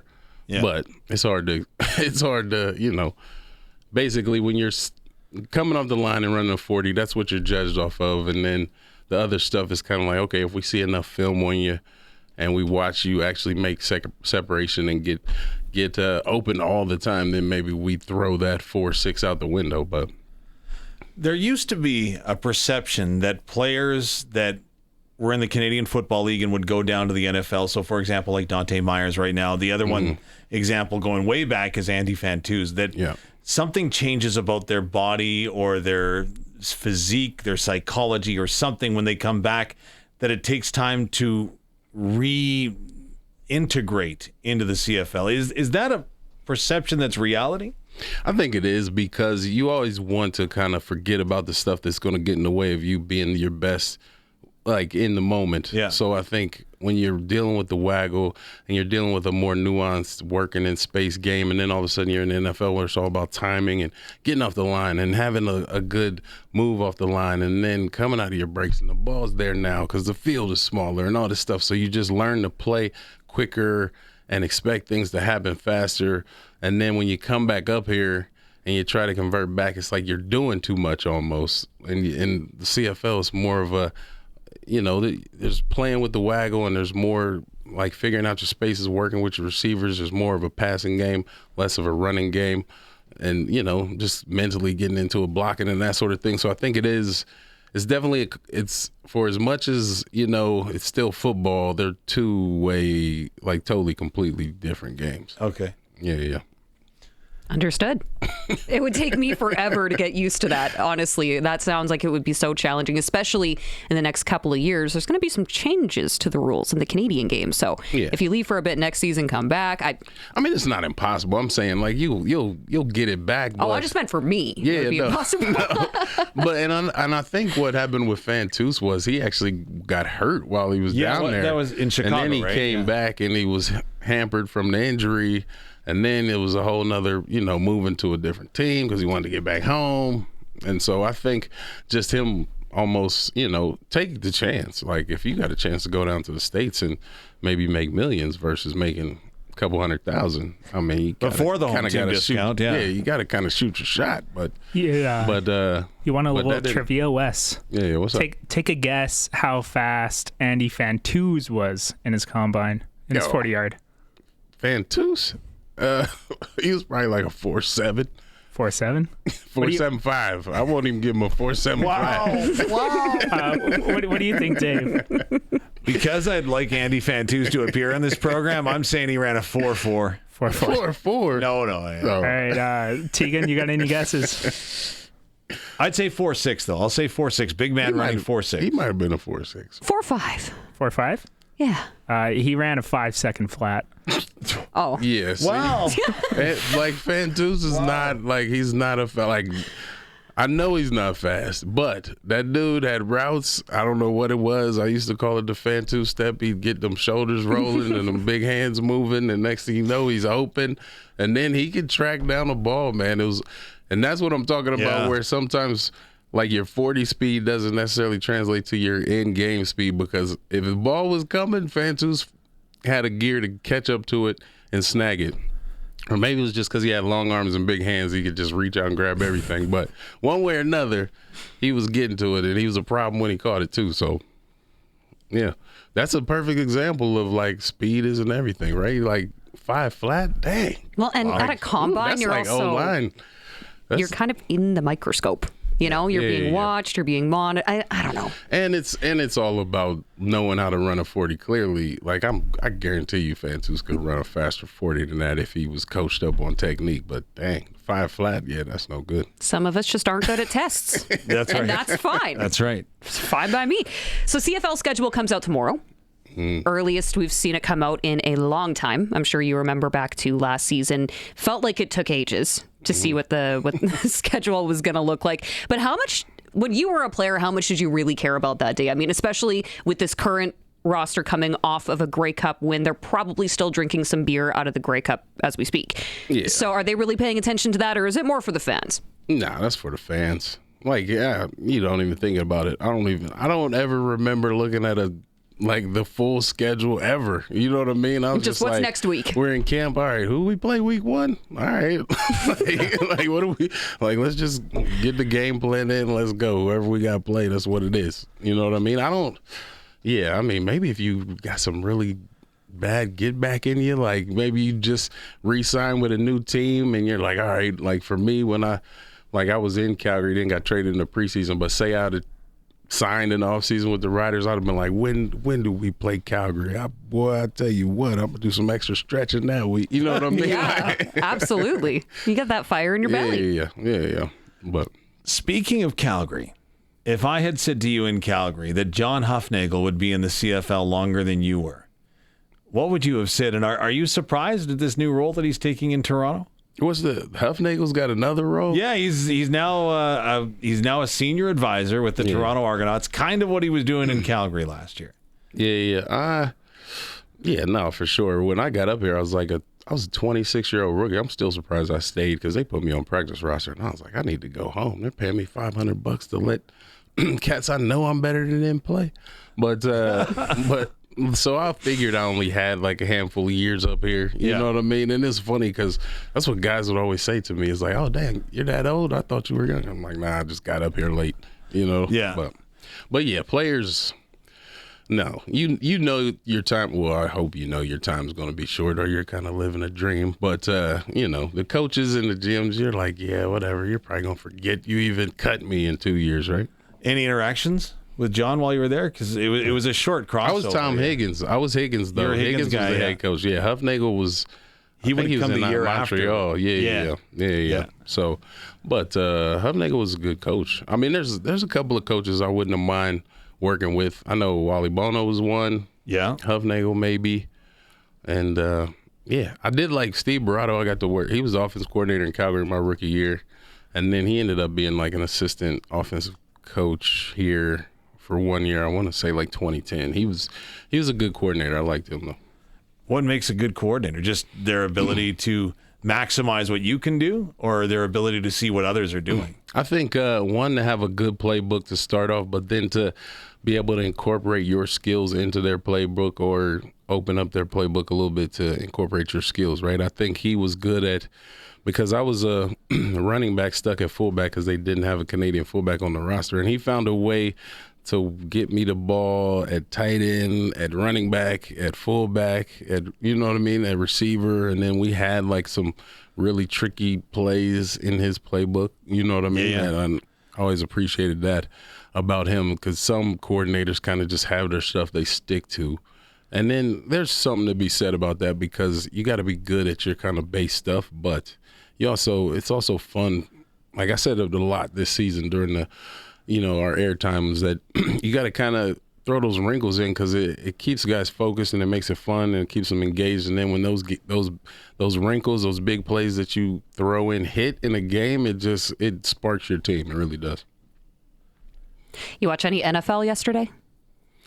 Yeah, man. Both of the Ohio teams found a way to lose. I was so mad about that, man. Burrow. I thought for sure the Bengals was going to, you know what I mean, be battling for a chance at the playoffs last week of the season. And then Burrow 2 picks in a row. Yeah. And they go down to Buffalo. Should have won that game. And then my boy Shedeur Sanders was balling. I have him in like 2 fantasy leagues. I almost had him in the 3rd.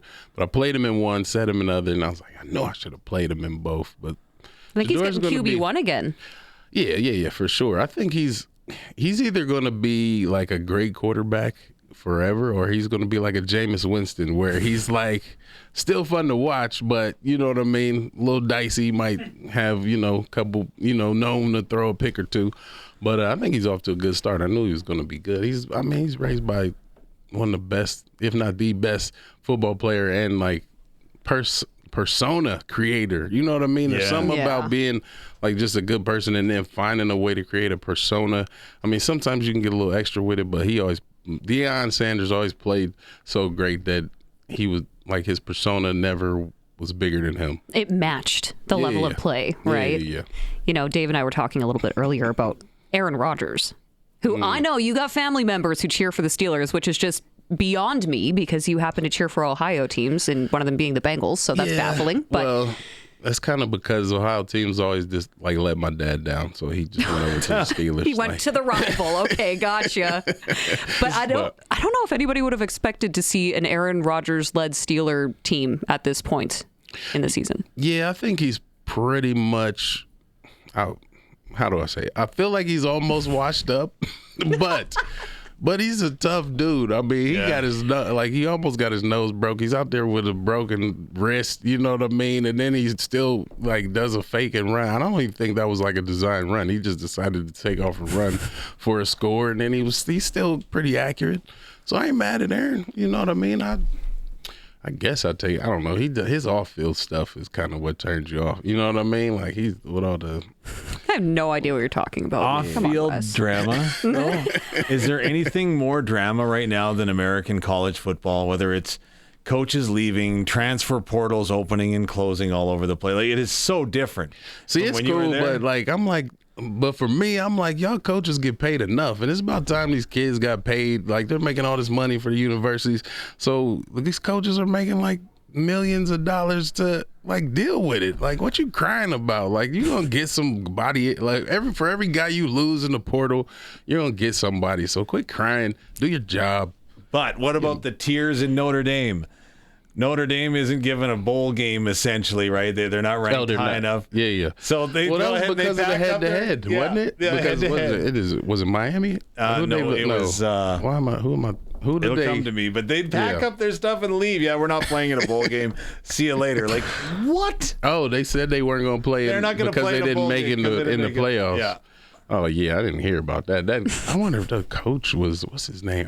I hope he didn't make that decision. I hope that was like somebody above him that said that, because that ain't gonna look good. That's lame. That's tough. Like, that's a lot of money. A bowl game for a it is Notre Dame. Well, it is. Yeah, they ain't worried about it. No way. They're like, right. we're the only we're non-conference. Like, people like beg us to come play them. So if there's one team that can do it, it's Notre Dame. Yeah, true. But we're taking our ball and we're going home. Well, still, it's not a good look. What does that say about the locker room? I mean, if I was a player, I don't know. Like, a lot of your older guys are probably like, whatever. I'm probably trying to go to the league anyway. I was probably going to say I wasn't playing in the bowl anyway, so I didn't get hurt. I'm trying to make my money. There's going to be a few guys that are like, oh, that's messed up. But for the guys who have professional ambitions, they're probably like, well, sweet. Now I don't have to say I'm not playing. Totally fair. I didn't think about it that way. Okay, real quick tonight, Monday nighter, Philly or LA? Who you got? See, I've always been a Hurts fan, but he's been playing like trash this year for the most part. Agreed. That's a tough one. I think I'm gonna go LA, just because Philly, I don't even know what to think of them right now. They're like, they could be in the Super Bowl again, or they might not even make the playoffs, I feel like. But yeah. But LA, Harbaugh, he's a good leader. He's gonna make sure they at least give effort. Great quarterback, a lot of receivers. In LA? Yeah. there you go, in LA. Good weather, but LA's a good weather spot, so it doesn't even matter. Like, if you're Philly, you're like, thank you, we're in LA, because this is like crappy in Philly. Right? It's not pretty. Surprisingly, Eagles the favorite. Yeah, I mean, By a slim margin. They should be, but if you're watching them for the last month, you're like, I might have to put some money on LA. Spoken like a true Luke Mullender. Hey, no, it's different because he's not betting our money. That's right, exactly. Yes. Right. Yeah, I'm still waiting to get my payment on that. Good luck. No, Wes Cates, appreciate you taking the time to come chat with us as always. Always fun. I'm sure we're going to have more to talk about throughout the off season as we get closer and closer. And we didn't even get into the gingerbread house making. Oh, yeah, that was... Actually, I got a compliment. Yeah, I told you would. Like, you were all over it. The Harvard Media Christmas Party and the gingerbread house decorating contest. And Wes Cates was... I must admit, the presentation skills, second to none. Absolutely. Like, in a room full of radio people, you embarrassed us. Stop it. It was good. It was a good delivery, though. I'm not going to lie. Yeah, that's right. Absolutely. There's the Wes I know. Love that. Okay, buddy. Well, we are going to take a break. I have to wait for the applause to die down. I'm sorry. Curtis. Yeah, no, I'll get your name right. Don't worry. Wes Cates, legendary former rider, running back, Grey Cup champion. Again, appreciate you as always. This is the Monday edition of the Sports Cage, brought to you by Kellen Solar, installing solar in residential and commercial buildings for 35 years. Local and trusted Kellen Solar. Visit kellensolar.com. We still have another guest to join us on the other side on the Western Pizza guest hotline. So we'll get to that in a bit. But first, we will also have your clutch performer. So hang tight. We'll be right back. This is the Sports Cage on the home of local sports and your Saskatchewan Roughriders on 620 CKRM and sportscage.com. The Sports Cage clutch performer for Nick's Service in Emerald Park. Your local Massey Ferguson Challenger, Rogator, Gleaner, and Fendt dealer. Call 781-1077. Yes, it is your clutch performer for Nick's Service in Emerald Park. And I know we briefly chatted about this individual to start off the show. If you missed it, you can always go back and watch in podcast form. But Logan Thompson makes 39 saves to nab his 100th NHL win and the Washington Capitals 2-0 victory against the Columbus Blue Jackets yesterday. It was Thompson's first shutout of the season. So he is, 5-0-1 over his past 6 starts, and this win also did push Washington to an 8-game win streak. So that is my clutch performer, Logan Thompson. Dave, you got one? I'm going to go with Saskatoon's Bruce Cordy.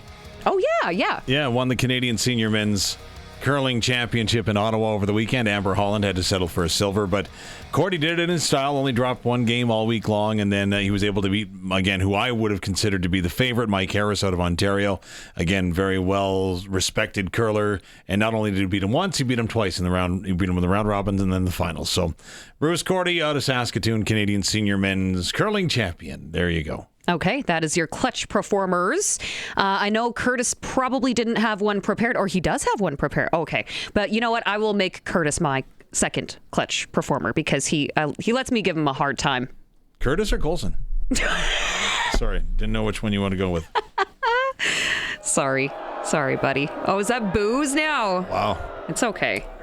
All right. By the way, feel free to join in the conversation anytime if you would like to reach out via text. Prairie Land Rentals text line 306-936-6262 if you have anything to add to the conversation, or maybe you want to jump in and offer a question for one of our guests, because that is where we're headed next. Western Pizza Guest Hotline. It's the pizza that's known worldwide for a reason. And, of course, gift cards for Western Pizza make awesome Christmas presents, great for work gift exchanges, and you should also look into their catering services at Western Pizza. And joining us now on the hotline, Gordon West, FC Regina Marketing Coordinator. Well, hey, Gordon, thanks for doing this. Hi, no problem. Thanks for having me on tonight. Of course, I understand that you folks have been busy coming fresh off Agribition, so you guys were kind of out of Real District for a little bit, but now you're back in and full force? Yeah, so now we have back to our youth and adult programming. So we have our youth leagues and our adult leagues running in the evenings and on the weekends. And we have actually a tournament coming up this weekend, our FCR Cup, and then rolling into the Christmas break with more engaging registrations and things for our members coming up in the January. So 1 week left to register, I see as well, for the FC Regina Winterfest Youth Tournament. So tell me a little bit about that. That brings in a lot of folks. Yeah, so the FCR Regina Winterfest tournament is one that we do with our quarterfield. So mostly we have play on quarterfield action. So we get about 100 teams that register and come to town for that one. And that tournament actually goes January 14th to 18th. The tournament coming up, our FCR Cup, that's coming up this weekend. That tournament's a half field mostly, so that actually engages all of our Div 1 Premier players. And that tournament happens this weekend with teams coming from all across, mostly from across Saskatchewan and a few from Manitoba as well. So our question right now, Gordon, on sportscage.com, it's a very simple one, but I feel like this is one that you would appreciate. How excited are you for the 2026 FIFA World Cup? Well, it's a very exciting time in Canada for the sport of soccer, very big for the World Cup to be in our country, and very huge for the athletes that compete at that level to come and play in front of Canadians. I know a lot of our members are very excited. We're looking at the opportunities for our athletes to get down there, to participate in camps and things like that. So we're very excited to do that. We also have some watch parties that we're planning for FIFA events and the Canada Games, so we'll have some more information coming out that. But our soccer community is very exciting for that opportunity to host the World Cup in Canada and to watch the best Canadian athletes perform at that level. I know that in 1986, in marching to Mexico, soccer in our province saw a huge influx when Canada qualified for the World Cup. And then I guess it would have been just 4 years ago that Canada also got back into this World Cup premier event. What does this mean for soccer and engagement in grassroots? I think it's huge. I know for me, I was 9 years old in 1986. So I know at that point when I was that age, watching Canada play, I was actually in England at the time with my family over there. Watching Canada compete at that kind of a level of a tournament really sparked soccer. I know in BC where I grew up, it really sparked soccer kind of in that area. And I think it kind of get it across the nation. I think you really saw with the national team qualifying for the last World Cup, and really also, the women's team also doing a very good job winning World Cup Olympic titles and competing at that level. I think you've really seen the level of soccer in Canada improve, and therefore I think you've really seen the soccer and the grassroots grow. Soccer is really competing in Canada. It's the one sport that all kids are playing these days, indoor and outdoor. So. What does the Affinity Plex mean to FC Regina? Because I'll admit it, right? When you're talking about 100 teams participating in a tournament, that absolutely blows my mind. But, being in and around the Cooperator Center, Mosaic Stadium, you can see how much that facility gets used. How much, maybe for someone unfamiliar, is the usage of that facility, and what does it mean to our city and even our province? I think it's huge. We only have a handful of soccer centers in Saskatchewan, especially a whole bunch of full field facilities that can do full field activities. So for our club to be able to have a facility that is huge. Otherwise I don't know how we would run programming in the winter, especially competing in some of the tournaments we go to, Edmonton, Winnipeg, competing in some of the best clubs nationally that we try to have our athletes compete against. Without this space, I don't know how we would be able to do that training. Soccer, when I grew up, was played in gymnasiums and hard courts. It's really progressed now into field turf and that kind of a forum for the kids to play. So, I think having the facility we have is huge, and we need more facilities like this in Regina. At the end of the day, soccer is not the only sport that's looking for facilities like this, but, we have the capacity to have more athletes registering. So, for us, looking to have more field time and finding partners to get more turf space is something we're definitely looking into. I don't know how to ask this question, but I'll just kind of throw it out there. Gordon West, the FC Regina marketing director. When you talk about professional soccer in our country, it is growing. We saw what happened in Vancouver this past weekend with the MLS Cup and playing Miami and the excitement that was sparked and created there. We've seen the successes in Calgary with the new women's league that started this past year. Do you think there ever is going to be an appetite or an ability to attract a professional game to our province? And what might that mean for grassroots soccer and the continued growth of the sport in our province? I really think that with the new Canadian Premier League that's come into Canada, I really think there's an opportunity there for hopefully eventually for us to be able to have a team like that in Saskatchewan. We do have Mosaic Stadium, which is an excellent place to be able to at least start the process of having a pro team here. And I think it was really big for grassroots soccer in general. I went and watched a Canadian Premier League game in Calgary this year. I was at that home opener. It was a fantastic experience to be able to have professional soccer in Canada. I've been to Whitecaps games before. So I think for grassroots soccer and for the province, it would be a huge thing, a huge get for us to be able to bring something like that in. And it's a bit of a process. There's a bidding process within the CPL for teams, but hopefully our province at one point or another in the next few years, that's something that we could have some ownership definitely look into. So Mosaic Stadium, obviously right now the CFL is talking about transforming their field and changing goalposts, so on and so forth. Would FC Regina have a conversation with Mosaic Stadium and the city of Regina when it comes to making sure there's an input to have a proper facility should an opportunity to either host a test event or a friendly, if you will, as opposed to maybe a full-blown awarding of a franchise? Is that conversation on between all parties involved to make sure that that facility is viable for soccer? I know that us as a club, as far as FC Regina, we've definitely engaged the city to have conversations coming up, knowing that the turf is going to be replaced, to have those conversations about making it more compliant towards FIFA and Canada soccer rules. So we've definitely engaged the city, and we are in talks about having more conversations with them when they're a little bit further down their process about engaging people engaging the people that use the field as to what we may want to see come out of that. So we have engaged with the city about that, but they're in their process right now of deciding when that's going to be done. So we're in the list of people that's going to be definitely having those conversations moving forward. So when you look at the World Cup coming to 2026 in Canada, of course, Toronto and Vancouver are the stops. Is there any downside at all for Canadian soccer that might lose momentum? For example, if Team Canada doesn't pick up at least one victory in the group stage, will that sway some of the momentum that is being built, or is this momentum just something that's going and isn't going to be stopped? I'd really like to think that at the end of the day, it's a momentum that's going to keep going. I think, being able to bring all these professional athletes and countries that are high up on the FIFA rankings to Canada, to be able to have kids watch that, I think that's only going to further propel the sport. I know as an athlete and as a young man, being able to watch the World Cup and, being over at Europe at times where they were being hosted, it was a huge part of pushing me towards playing the game. So, yeah. So with the World Cup draws last Friday, aside from everyone realizing Wayne Gretzky needs to brush up on his geography, what stood out to you? Pardon me, can you repeat? Sorry, I was laughing. That's good. That's okay. Yeah, no worries. What stood out to you? At the end of the day, I thought Canada's draw was actually going relatively well until Wayne picked the Pool A ball that had Italy in it. But, unfortunately, that's the way it goes sometimes. Switzerland's a decent team, but I definitely thought that's a team Canada could really compete with. Qatar, is another nation that's team is respectable, but at the end of the day, it was another good one.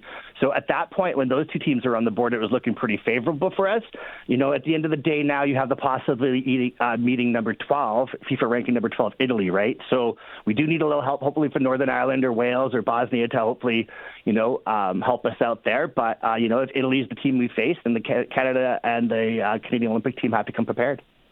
I think it's really cool, going back to the start of the conversation, how you were mentioning that your organization of watch parties and different opportunities to get fans and players and athletes and I guess those that are engaged in our province, just allowing them to be a part of it.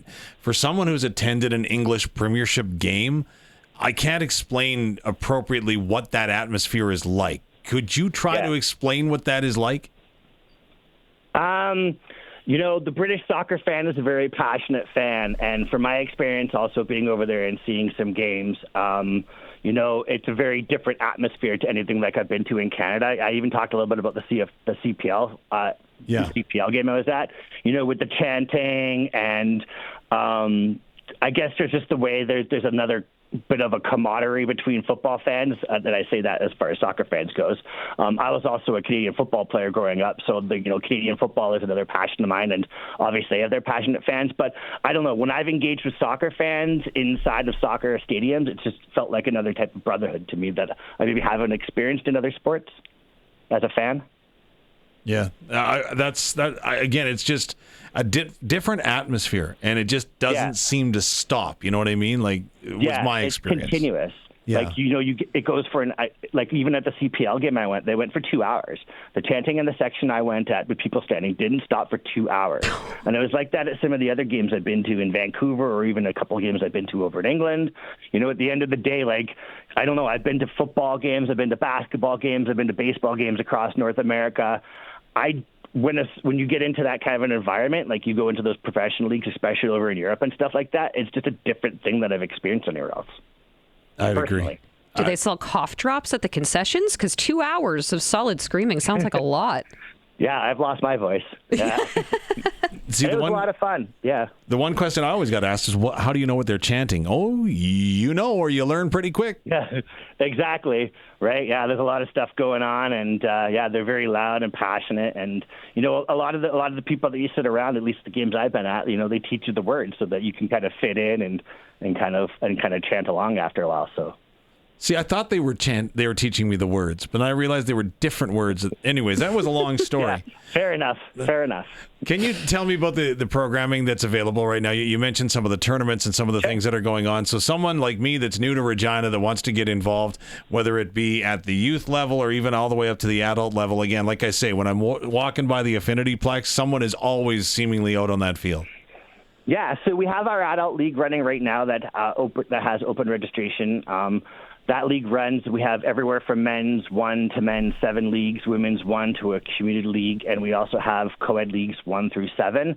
And those leagues allow all of our adult members to play soccer. Registration is a little bit more open in that one.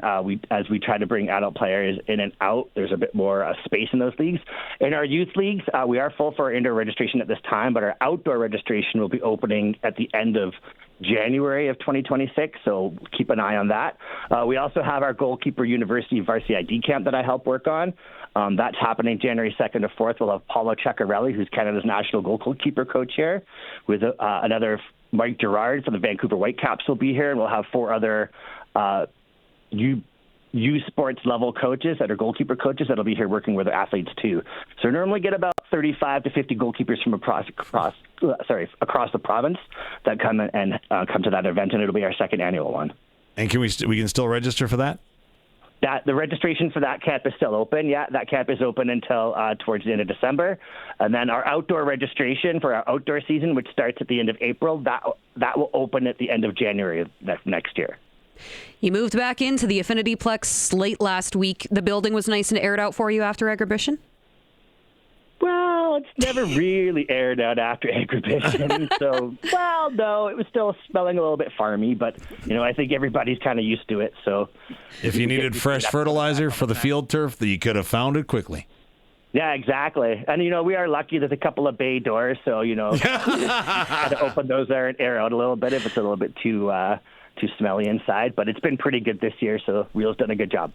Well, good. Happy to hear that you guys are back at it. You got a couple of, the Cup and then the tournament coming up in winter. So, yeah, you guys are absolutely busy. What's your website again, just in case folks want to go check out more? Yeah, www.fcregina.com. You can go on our website. You can look at our adult and our youth programming and all of our camps and other pertinent information at our website. Oh, fantastic. Gordon West, FC Regina marketing coordinator. Really appreciate the time. I know you have to go coach right away here, so yeah, appreciate you. I coach the goalkeepers, the goalkeeper academies for a high performance academy, so I'm off to do that next. But thank you very much for having me on, and I look hopefully forward to talking to you guys again sometime. That'd be lovely. Thanks so much, Gordon West. Thanks very much. Have a good night. Take care. Thank you. Again, joining us on the Western Pizza Guest Hotline. I might need to take up soccer. Not a bad sport. Fun. I'm not coordinated, though. That's the problem. No. You don't have to have, actually, it builds coordination. Does it? Absolutely. There's a ton of hockey players, especially European hockey players that would play soccer. Okay. For the hand-eye coordination. Yeah. I don't know if there's any level of soccer that will help me at this point, but I'd be willing to give it a try. I think we do have to take a quick break here. Sports ticker? Next? We'll do that. Okay. We'll be back in just a couple of moments here. This is the Sports Cage on the home of local sports on 620 CKRM and streaming at sportscage.com.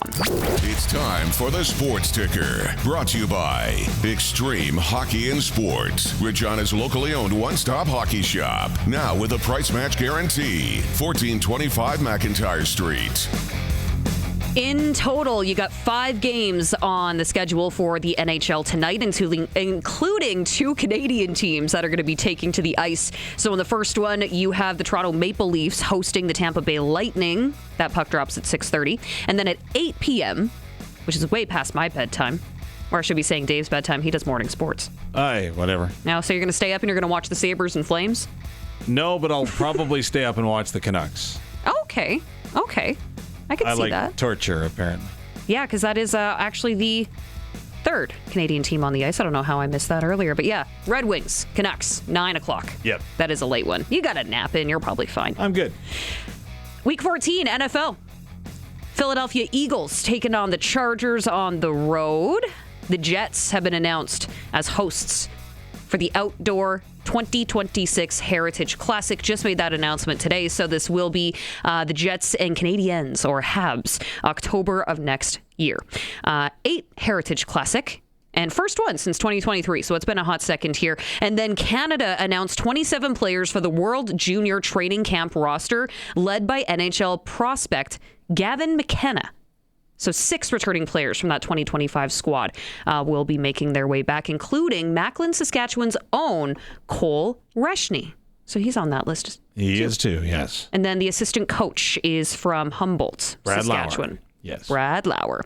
Weyburn has been awarded as the host city for the 2028 Saskatchewan Summer Games. 13 sports will be featured. And you mentioned there was a new one. Rowing, yeah. I'm not sure. I'd like to know what rowing is returning to the Saskatchewan Summer Games. So I've got this picture. They're going up and down the mighty Souris River in Weyburn. I could be completely wrong, and it's a windy course. So that'd be tough. How do you gain speed? You hope for the best, and you also hope for not a dry spring. No, that's right. In 2028, because historically it's been a bit of a crapshoot. You never know what you're going to get. No. That's true. Maybe they held it at Nickel Lake. I don't know. Yeah, I guess. Nickel Lake's an option. Could go to main prize. I mean, the good news is they have a couple of years to plan this thing. That's right. They do. It will be Weyburn's first time. Pride and joy of Weyburn, Saskatchewan. Mr. Dave Thomas here to my left, by the way. It'll be their first time hosting since 2004. So it's been a hot second for them. And I'm sure that they'll appreciate that economic boost that'll be coming to the city. SportsCage.com poll. How excited are you for the 2026 FIFA World Cup, Dave? I'll be following Canada for sure. Yeah. And then probably in the last stages, like when you get down to the semifinal, final, I'll probably go. I'm sorry, I'm not planning for Canada to be there, but it is what it is. Anything can happen. I know. Canada's injured. They've got a tough pool, and there's going to be a lot of expectation. I really hope Canada wins a World Cup game this time around. That is my goal. And I know like people are, those are really lofty goals, Dave. You wanted a goal 4 years ago and now you want to win. But yeah, like, again, the program continues to take step forwards as it was pretty stagnant from 86 up to 2022. So, but it's hard. Like, it's hard to get to that point in soccer or football. Well, yeah, it is, right? And because Canadians for the longest time didn't have anywhere to play. And I'm not talking about stadiums. I'm not talking about any of the infrastructure. I'm just talking that now there's MLS, right? Now there's the new women's league that is taking off. And again, Canada has fared quite well in the women's program for not having that opportunity for women's to take the next step, right? And youth sports, I don't know why youth sports keeps getting overlooked, but youth sports, it's such a huge development opportunity. So I don't know. But Canada's in it. Canada is in it. You can't take that away. And if you want to join the conversation, by the way, you can do that on the Prairie Land Rentals text line. Whatever you need to get the job done, you can rent it from Prairie Land Rentals because they probably have it. Also, an official Husqvarna snow thrower dealer. Deal with the owner, 600 Albert Street. Again, that Prairie Land Rentals text line, 306-936-6262. Maybe you have a question for our next guest. Darian Durant is going to be swinging by. And then on the other side of 5:30, we'll have PATS chat with head coach Brad Herauf. You're going to want to hang tight for that. But in the meantime, we are going to take a quick break. This is the Sports Cage on the home of local sports on 620 CKRM and streaming at sportscage.com. Taking the time, spending it with us on your Monday afternoon. This is the Sports Cage. I'm your Monday host, Teagan Witko. I'm joined alongside voice of your Saskatchewan Roughriders. Dave Thomas is to my left, and then we have Curtis, the producer, over to my right.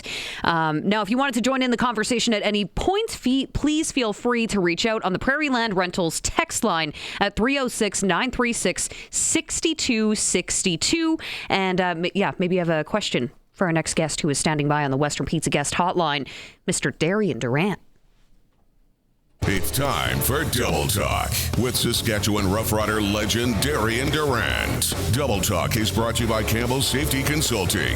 At Campbell Safety Consulting, we work towards helping companies create a competitive edge by executing a proactive health and safety program.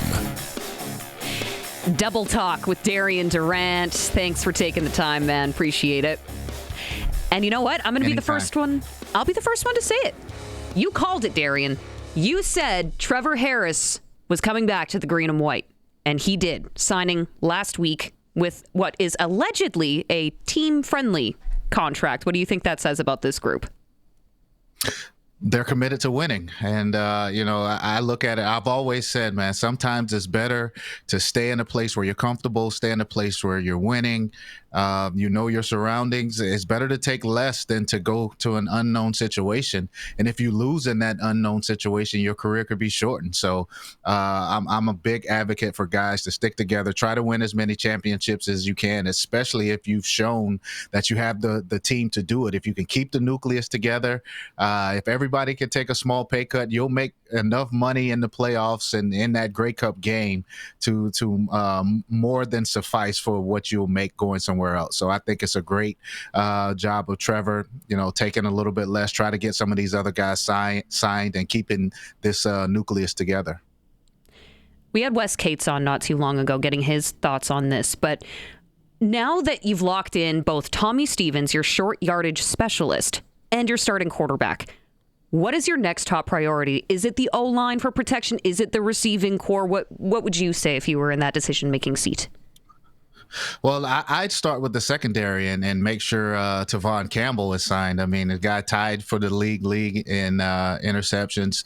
He's shown that he still has a lot of juice left. I think that if a guy can run a 4.3 in his 20s, he can run a 4.4 in his 30s. So he's still showing that he can move. So I look at the secondary and keeping those guys together. Roland Milligan, getting those guys and that back end. It's so important to have that continuity back there. So I'd start with the DBs, and then I go to the receivers and look at this Canadian, the depth, get that back intact with Emulis and Schaefer Baker. So I definitely go to the skill positions. I feel like, at O-line, even though we had some guys up and Big Yosh won the Offensive Lineman of the Year award, I think that, once you get those skill position players locked in, then you know exactly what you're working with to tie up those front guys. Okay, just to back up for a half a second, Darian, when it came to the discount or the hometown deal or whatever you want to call it, when it comes to the number that's attached to Trevor Harris's contract, is it a point of pride to be asked, hey, would you mind taking a little less just so that we can go ahead and sign up guys? Because I'd assume it's a fine line between a point of pride to being a slap in the face. You know what? At this stage in his career, I think Trevor can look at all the guys before him, right? All the veterans. You could go back 20 years ago, and it's all about being in a situation that's best for you.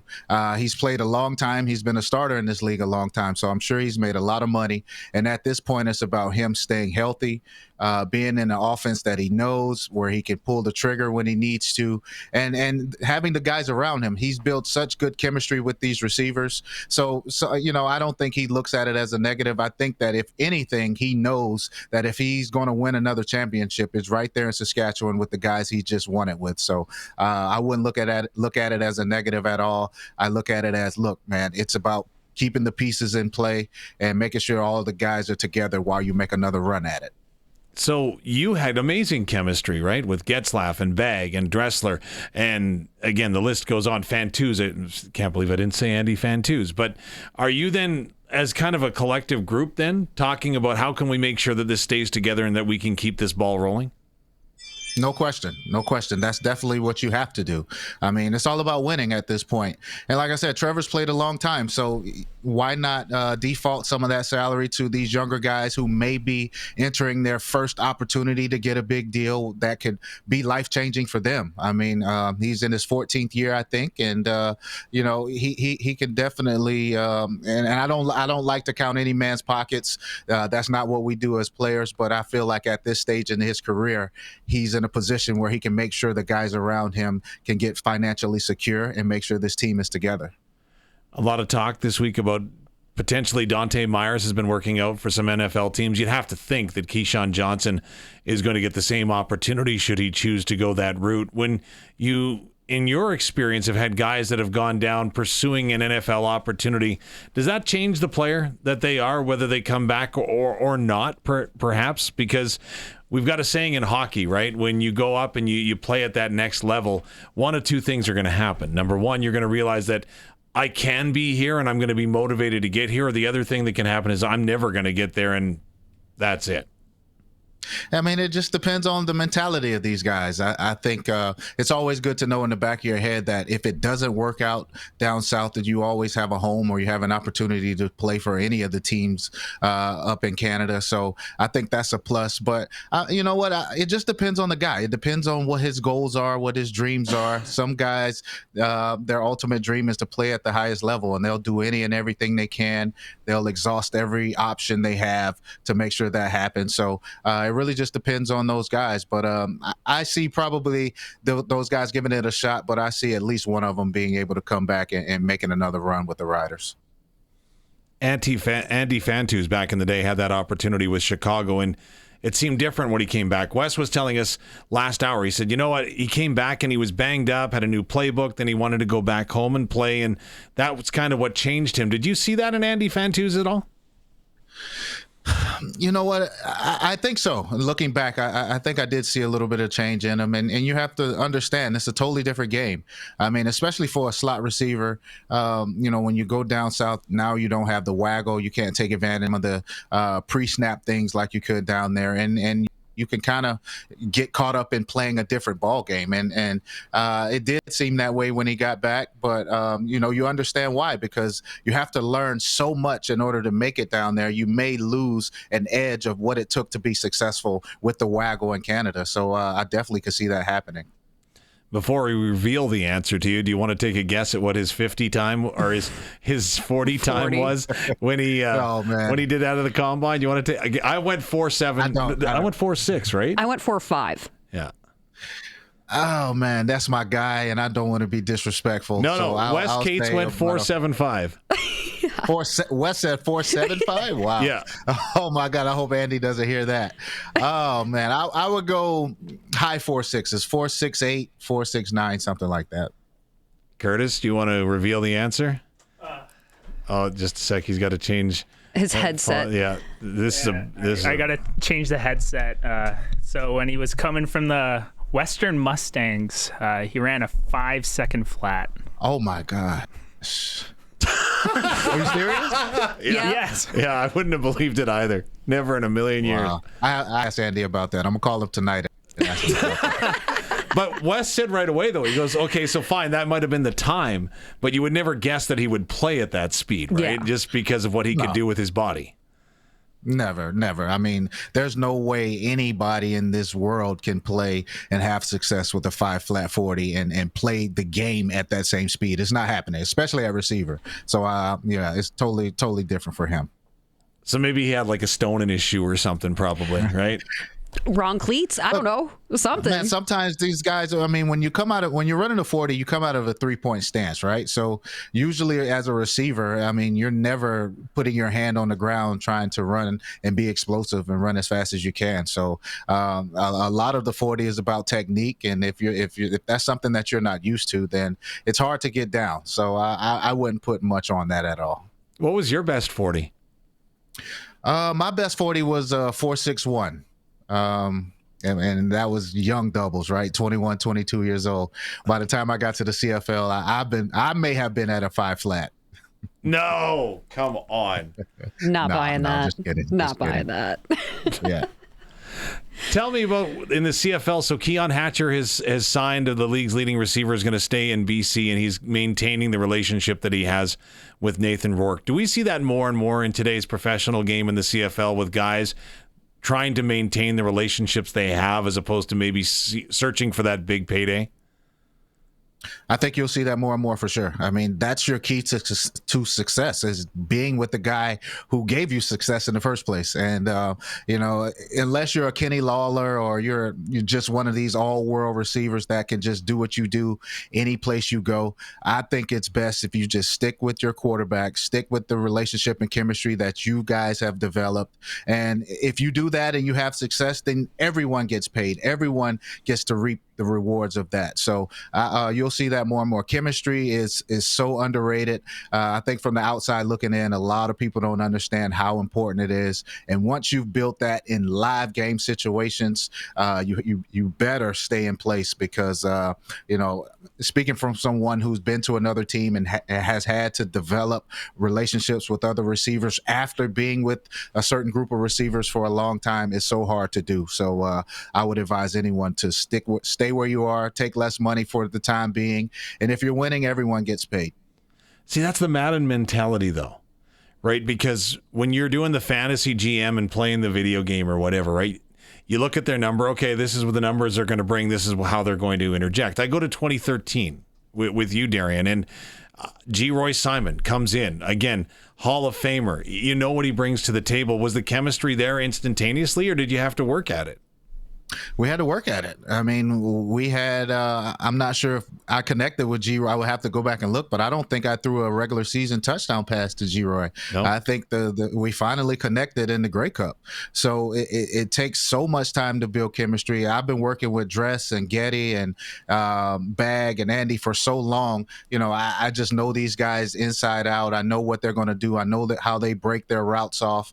But with G-Roy, of course, I see him on film, but it's different when you're actually out there on the field and you're trying to develop that chemistry. So it takes time, and it showed during the 2013 season. I mean, we really didn't connect it to the Grey Cup. And at times during that year, I don't want to say it didn't look awkward. That's far be it, but it just looked like there was so much rapport that was being built, right? It's like you go to school with the same handful of kids all of your life, right, in the receiving corps that you mentioned, and then all of a sudden a new kid moves in from a new school and you have to go ahead and sometime and find a way to interject and insert him in. Is that accurate? I don't know if that's accurate. Yeah. No, I get the analogy, trust me. But, and it was hard for him being such a productive receiver in BC, right? Coming in, knowing that Dress was already there, Getty was there, Bag was there, guys who already were, the top options on the team. So it was definitely hard. I'm sure he didn't voice it. Man, G-Roy was just a consummate pro, and didn't complain, didn't say anything. And you would believe that he had 1,000 yards as well, the way he carried himself in the locker room. So, I mean, for him to basically just sit back and try to get in where he fit in and not try to cause a scene and just be available when his number was called. I mean, that's just amazing for a guy that's accomplished as much as he has to go to another team and just take the back seat. That's really unheard of. So kudos to G-Roy, man. That was, I had a lot of pride as a player, and it was very hard for me to take a back seat towards the end of my career. So for him to do that, man, it was just special. So how does that championship pedigree, right? We hear that, right? So you want to surround yourself with champion. You look at the 2025 Saskatchewan Roughriders. They go ahead and they bring in players that have had success and have won championships. In 2013, again, you bring in G. Roy Simon, maybe for that same reason. Does that really have that big of an effect? Absolutely. You want guys who don't get rattled. I mean, no matter the situation. I mean, you look in the Grey Cup, the team didn't fold. Montreal was driving, going down to score a couple different times, and the defense came up with big plays.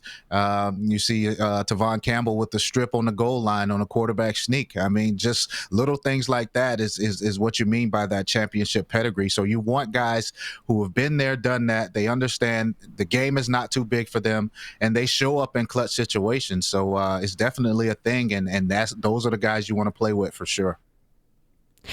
Darian, it's no secret that the CFL maybe is stuck in the past a little bit in certain areas of the game, pardon me, or the league. I mean, I'm not throwing Stuart Johnston under the bus here or anything, but I mean, next year we're finally getting an app for the league, and it's 2026. One of the things that he has addressed, however, is getting the schedule out early, and it gets released tomorrow. So for fans, that's huge, especially in Rider Nation. People like to, people plan their lives around the CFL schedule, but the team does have that additional home game. It's a Toronto Argonauts home game, but it will be hosted at Mosaic Stadium. Then they're also doing a preseason game in Saskatoon. So advantage or distractions?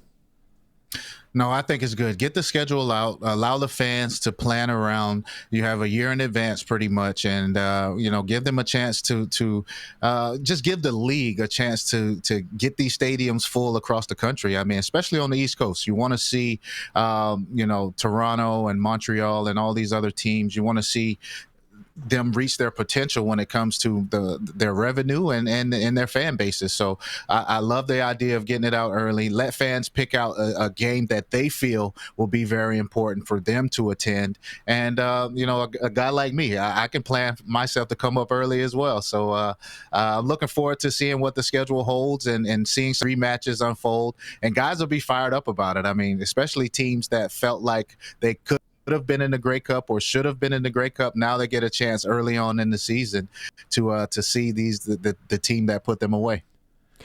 They are starting the season a week earlier. I know you're a cold weather football guy. How do you feel about that? I mean, if you're going to go to these outdoor Grey Cups and you're not going to play indoors and weather may be a factor, then I think you want to start the season a little bit earlier. You want to make sure that, even though it's Canada, you don't want a game as big as the Grey Cup where the whole world and part of the states as well will be watching. You don't want weather to be an issue. So I like the idea. And even though football is a cold weather game to me, I think in October, November, you'll still feel some remnants of what that cold outdoor football, back old school football is about. And you'll still get that. So I like the idea of it starting a week early. Do you as a player take a look at what the season is going to be like and try to start processing again, right? You take care of your body. You were prideful in taking care of your body and ensuring that you were hitting your prime and peak on game day, whether that was mentally or physically. Did you start looking ahead and analyzing, okay, we got a real short week this week, so I got to make sure I do this, and then, here's a long week, anything like that? Or does that just take it as it comes during the season? A little bit of both. I think you have to prepare for whatever the schedule is and, how the schedule makers, how they constructed the season. You have to be prepared for that. And at the same time, you look at it, you see if you have some games that you feel like you can win early. You kind of put the pressure on yourself and say, okay, well, we have, and this is no disrespect to these teams, but you say, okay, we play Ottawa and Toronto early. We have to make sure we get those games so that when we get into the western part, if you have a heavy, western back end of the schedule, then you want to make sure you take care of those games on the front end. So you have to look at it and dissect it and make sure that you're aware of every. We like to break it down into quarters. You're aware of every quarter of the season and what you need to do and how you feel like worst case scenario your record should be when you come out of each quarter. Okay, so do you remember at all or any point in your career, because before the CFL went to adding bye weeks, which I think has been great for the product on the field and the health of the athletes off of it, in my humble opinion, which could be wrong, but back in the day, do you remember there was a time where you could play a Thursday game in Hamilton and then a Monday in Toronto? Do you remember those days? Were you ever a part of any funky scheduling like that? Absolutely. We had a 4-day break on a East Coast swing where we weren't even able to come back to Saskatchewan. We had to stay out east. And, I don't think that's good. I think we had one bye week when I played, but I love it for the product on the field. Like you said, it makes sure guys are healthy. It makes sure you have to think of the business model as well, right? The CFL is only successful if its best players are healthy, if its best product is on the field each and every week. So you want to make sure you take care of guys. And I'm sure there'll be some short weeks for a lot of teams, but that's just a part of the game. But for the most part, the league does a great job in scheduling these buys at a good time and making sure the guys are rested or can heal up as quickly as possible to get the best product on the field. Do the players have any input in the schedule? I don't know. I know. I would assume that not even the PA at a high level, no?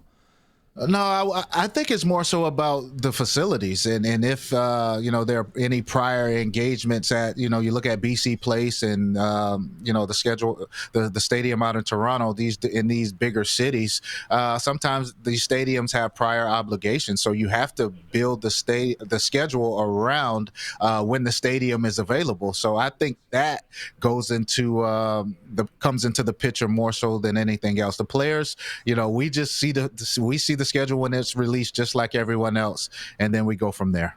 Do you want to start at home in week 1, or do you want to be on the road? I mean, if I'm the defending Grey Cup champ, I want to start at home. I mean, there's no reason for us to go on the road. But, if you haven't earned that right, then I think you just have to take what the league gives you. So for Saskatchewan and the only way I see Montreal going on the road is if it's a Grey Cup rematch. But other than that, I feel like the teams that finish the season the best and end up in the Grey Cup, they should definitely start the season at home. We did get a message on the Prairie Land Rentals text line, and it sparked a good thought. Leonard was just saying how it doesn't feel like it's real. Doesn't feel like the Riders won the 2025 Grey Cup. When did it set in for you after the 2013 victory? Did it take all off season, or when was that wow moment? Not at all. I mean, I guess the biggest difference was it was right there in Regina. So, yeah. I mean, everywhere you go, I mean, you look left and right, you're reminded of it. So, it may be I think it's surreal because of the past couple years and how the season has gone. The seasons have gone, the disappointment, dealing with the Chris Jones era, and then coming into Craig Dickinson, and then, the switch over to Corey Mason. It just seemed like it all happened so fast, right? So, I can definitely see where Leonard is coming from with that suggestion. But, it's real, man. And it's one of those moments that you guys can hold on to forever. And, I'm actually looking forward to next year. I think the Riders, if they can keep the pieces in place and keep the guys together, I think they can go back to back. So I'm really looking forward to next year. I wish it would start tomorrow. Well, you were right about Trevor Harris, so I think we should clip that and give him all the credit when they run it back. No, real quick, I think we do have to get going pretty soon here, but I did just want to get your take on the NFL this past weekend. Any games that really stuck out to you? We don't need to go down the road of the Cowboys, and you definitely don't need to talk about the Bengals, but I just wanted to get your biggest takeaways. Well, I think we see how strong the NFC North is. I think the Green Bay-Chicago game went down to the wire. Those are two of the better teams in the league. And then with Detroit beating up on my Cowboys, Detroit kept itself in the race. So the NFC North is strong. And I think, if they can get 3 teams in the playoffs, I think you better watch out because they're playing some good football right now. This sounds bad for me to say it out loud, but it's kind of refreshing to not just see the Chiefs running away with their division for once. Yeah, I think you get tired of seeing them win sometimes, right? It's kind of like that Brady effect. I mean, you love Tom Brady just like people love Mahomes, but at some point you want to see another king get crowned. So I think we'll see that this year with them struggling for sure. Do you think the Chiefs' window is closed? I wouldn't say that. I think they started off slow. I mean, they had a lot of injuries early on. Rasheed Rice was coming back from the suspension of, when he got in trouble with the car accident. So I just think from the beginning the chemistry wasn't there. But look, if they don't make the playoffs, which they still have a chance to, you'll see Andy Reid and that front office go back and regroup and put the right pieces around Mahomes to make another run at it. So I don't think the window is closed. I just think that they're just having a bad year. Well, Andy Reid took the brunt of that last night. Yeah.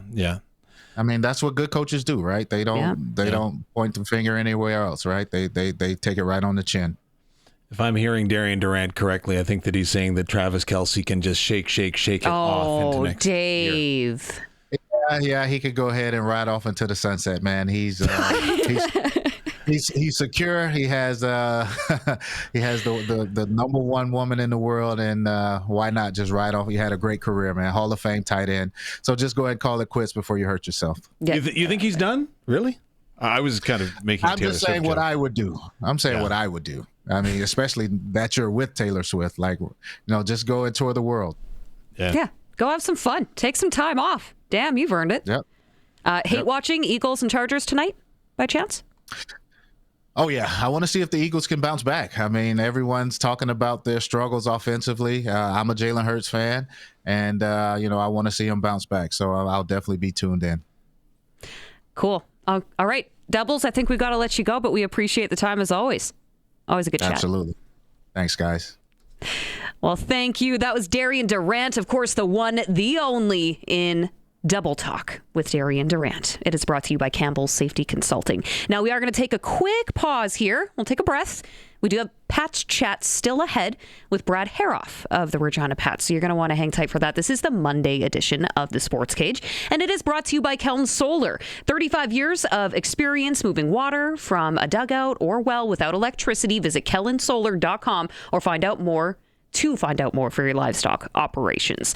Okay, taking that quick break. This is the Sports Cage on the home of local sports on 620 CKRM and streaming at sportscage.com. It's time for the Sports Ticker, brought to you by Steelcraft Doors Regina, made in Western Canada for Western Canadians. Yeah, we got your sports ticker. I'm Teagan Witko, your Monday host of the Sports Cage, joined by Mr. Dave Thomas and, of course, Curtis, keeping us on the air and on the stream at sportscage.com and our YouTube as well. So 5 games on the slate for the NHL tonight, including 3 Canadian teams. Tampa Bay traveling to Toronto to take on the Maple Leafs, 6:30 puck drop. You got the Sabres in Calgary facing off with the Flames at 8 o'clock, and then 9 p.m. Red Wings are in Vancouver to take on the Canucks. Also worth noting that the Mammoth are on the ice. They are hosting the Kings, and it was officially announced earlier today, star forward Logan Cooley is out indefinitely after that terrifying-looking collision with the net earlier in the week. NFL Week 14, you got the Eagles traveling to L.A. to face the Chargers in the Monday Nighter. And the Jets, the Winnipeg Jets, will be hosting the Canadians in the Outdoor 2026 Heritage Classic. First time since 2023. And then, let me see here, World Junior Training Camp roster was also released today by Canada. 27 players, 6 of which will be returning from that 2025 squad, including Macklin, Saskatchewan's own Cole Reshney, who also cracked that list along with, Gavin McKenna, which I don't think is shocking to anybody. No, not shocking whatsoever. And Weyburn will be the host city for the 2028 Saskatchewan Summer Games. SportsCage.com poll, Dave. How excited are you for the 2026 FIFA World Cup? I'll watch. I'm not going to lie. I'll watch. I'm excited. Ole, ole, ole, ole. I don't chant or sing. No. No. That's boring. No, but I will pour a pint and raise a glass. Okay, I can appreciate that. That was a look at your sports ticker for Steelcraft Doors. Now we do have our next guest standing by for Pat Chat.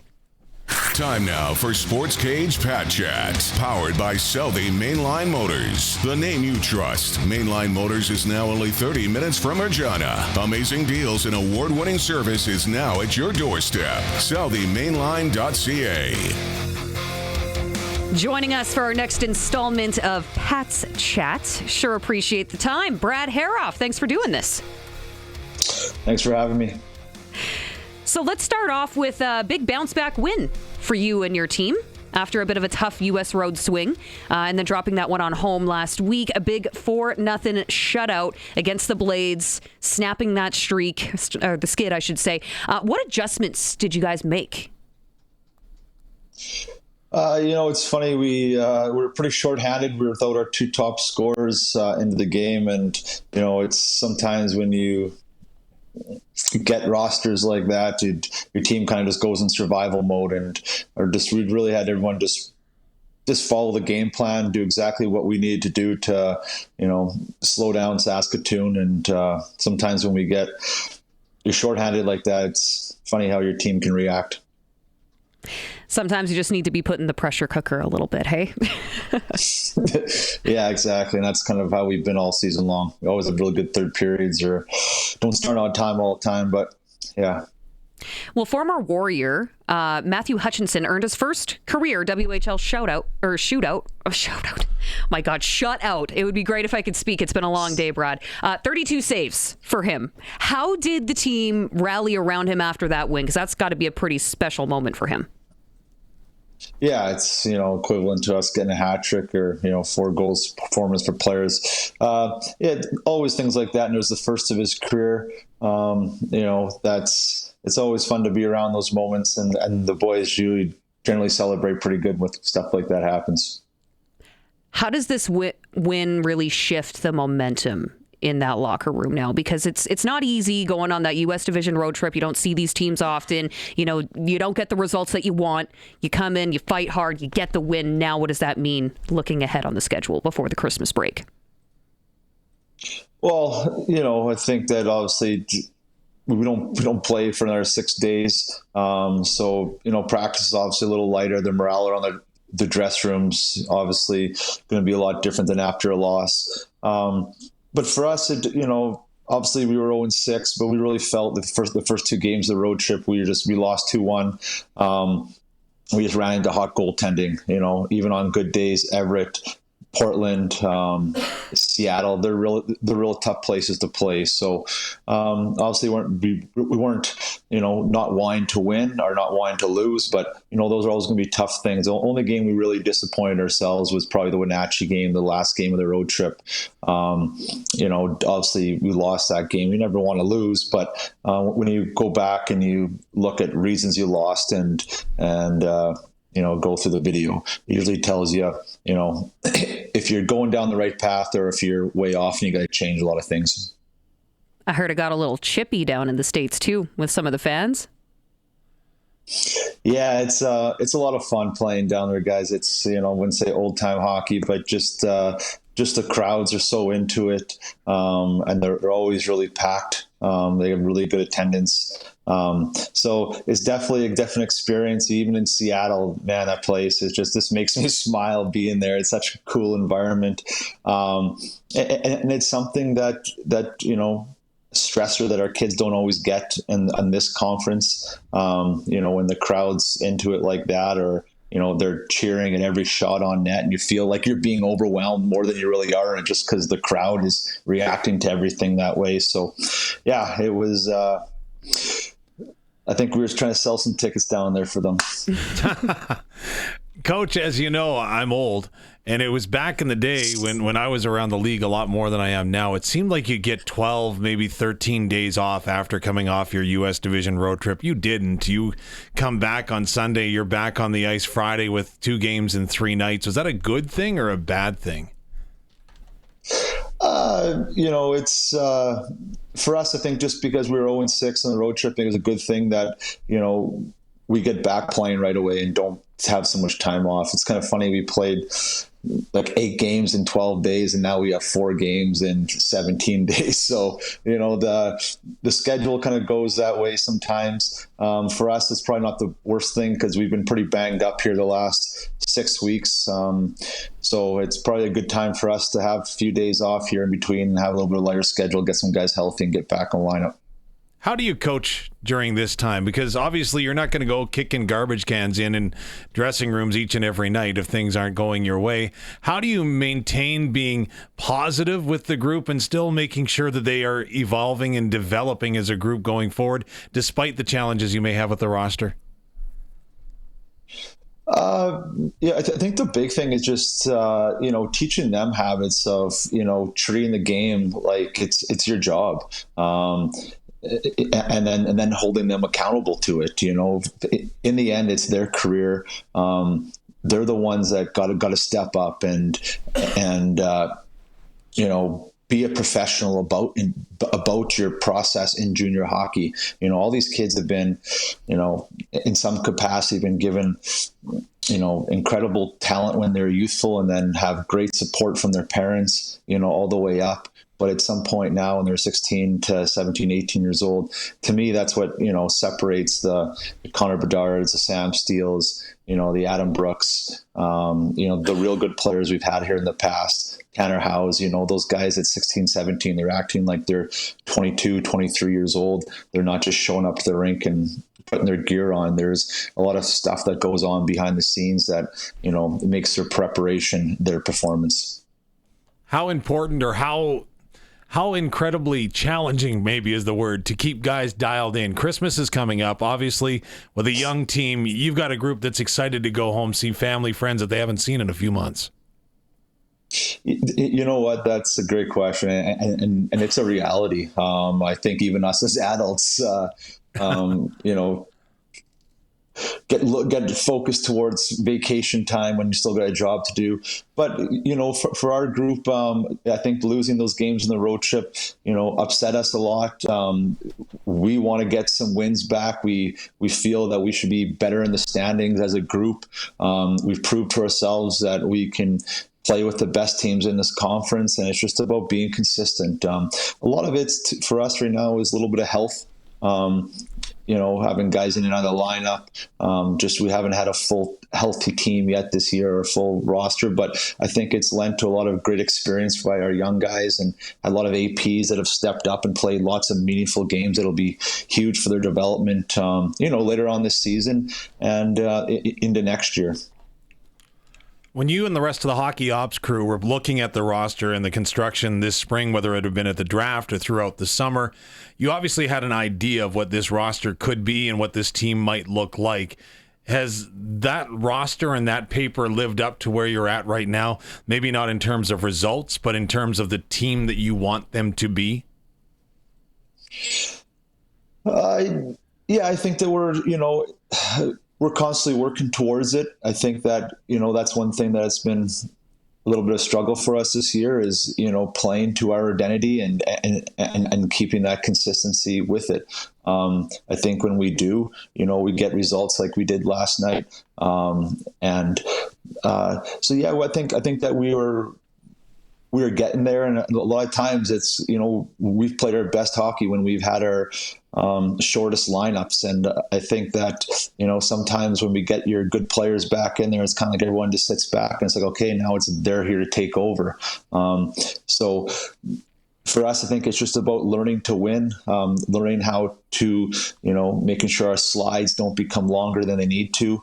And for us, we started off 1-6, and then we, went a little bit, won 2/3, 700% of our games at for about 15, and then we lost 6 in a row again. So there's definitely, we're somewhere in the middle between, those two things. We're not a 700 win team right now just yet, but we're also not a 1-6, 0-6 team.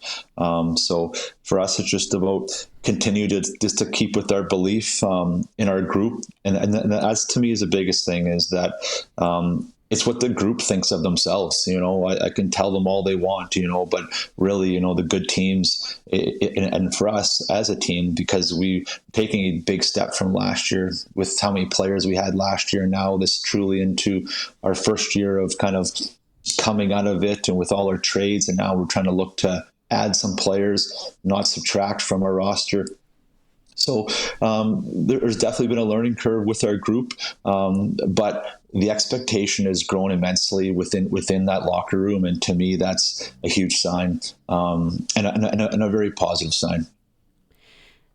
So, Brad, we can see the C's and the A's on the jerseys. We know who some of the leaders on this team are, but maybe tell us a little bit about some of those players on the roster who maybe we wouldn't expect to be lifting up guys in the room and holding each other accountable. Yeah, I think we got a couple of those guys. I think that's one thing about our group. We got a couple real good glue guys that don't necessarily have those letters right now. Jace Aglin comes to mind. He's just a blue collar farm kid from Saskatchewan here, but he's just an excellent teammate. Guys really enjoy to be around him, and he leads by example, and he's not scared to telling people, to be better and help each other out. Dayton Champs is another guy on our team that, he's a heartbeat guy for us. He's excellent in practice.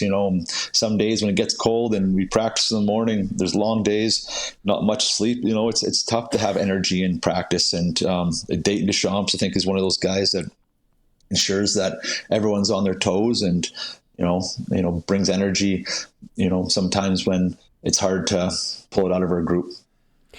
You mentioned Jace Eglund by name. If I'm not mistaken, Brad, he was the teddy bear toss goal winner.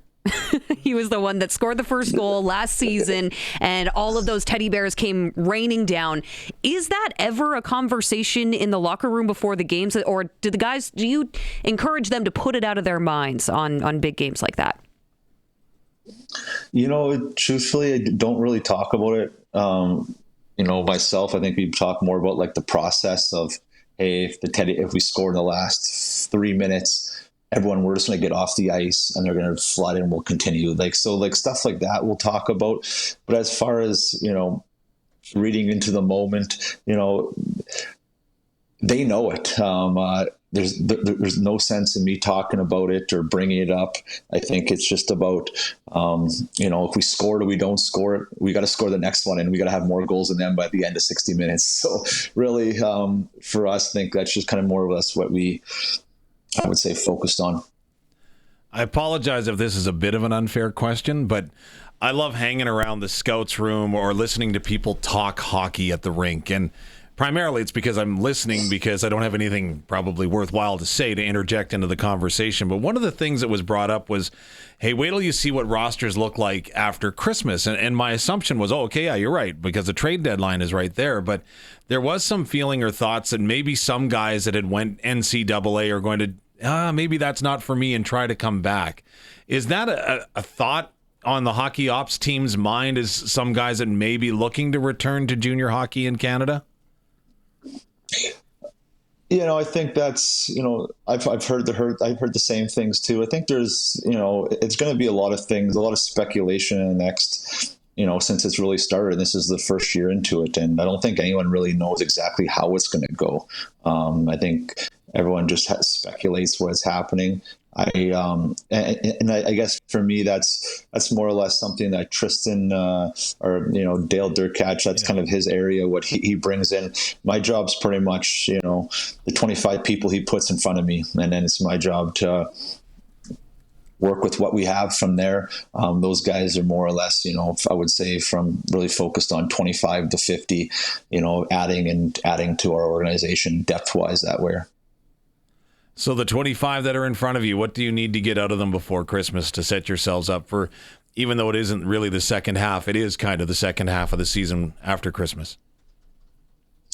Well, I think us getting healthy is a big thing. I think we talked about earlier, just like us having a little bit of a lighter schedule these last, 16 days. And I think it's just, finish off on a winning note. I think, we easily could have won the Brandon game. We played 47 minutes and then just had 3 minutes of bounces that 2 of them wouldn't even happen, So for us, it's just continue to believe in ourselves. Don't listen to the outside noise.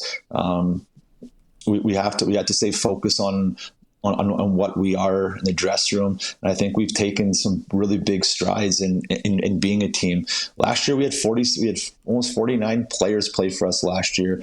It was really difficult on the players. It was really difficult on the coaching staff, but we really felt the time for our organization, where we were with our picks and stuff like that. And I think, we really seen a huge step last spring, in the 2 players we acquired.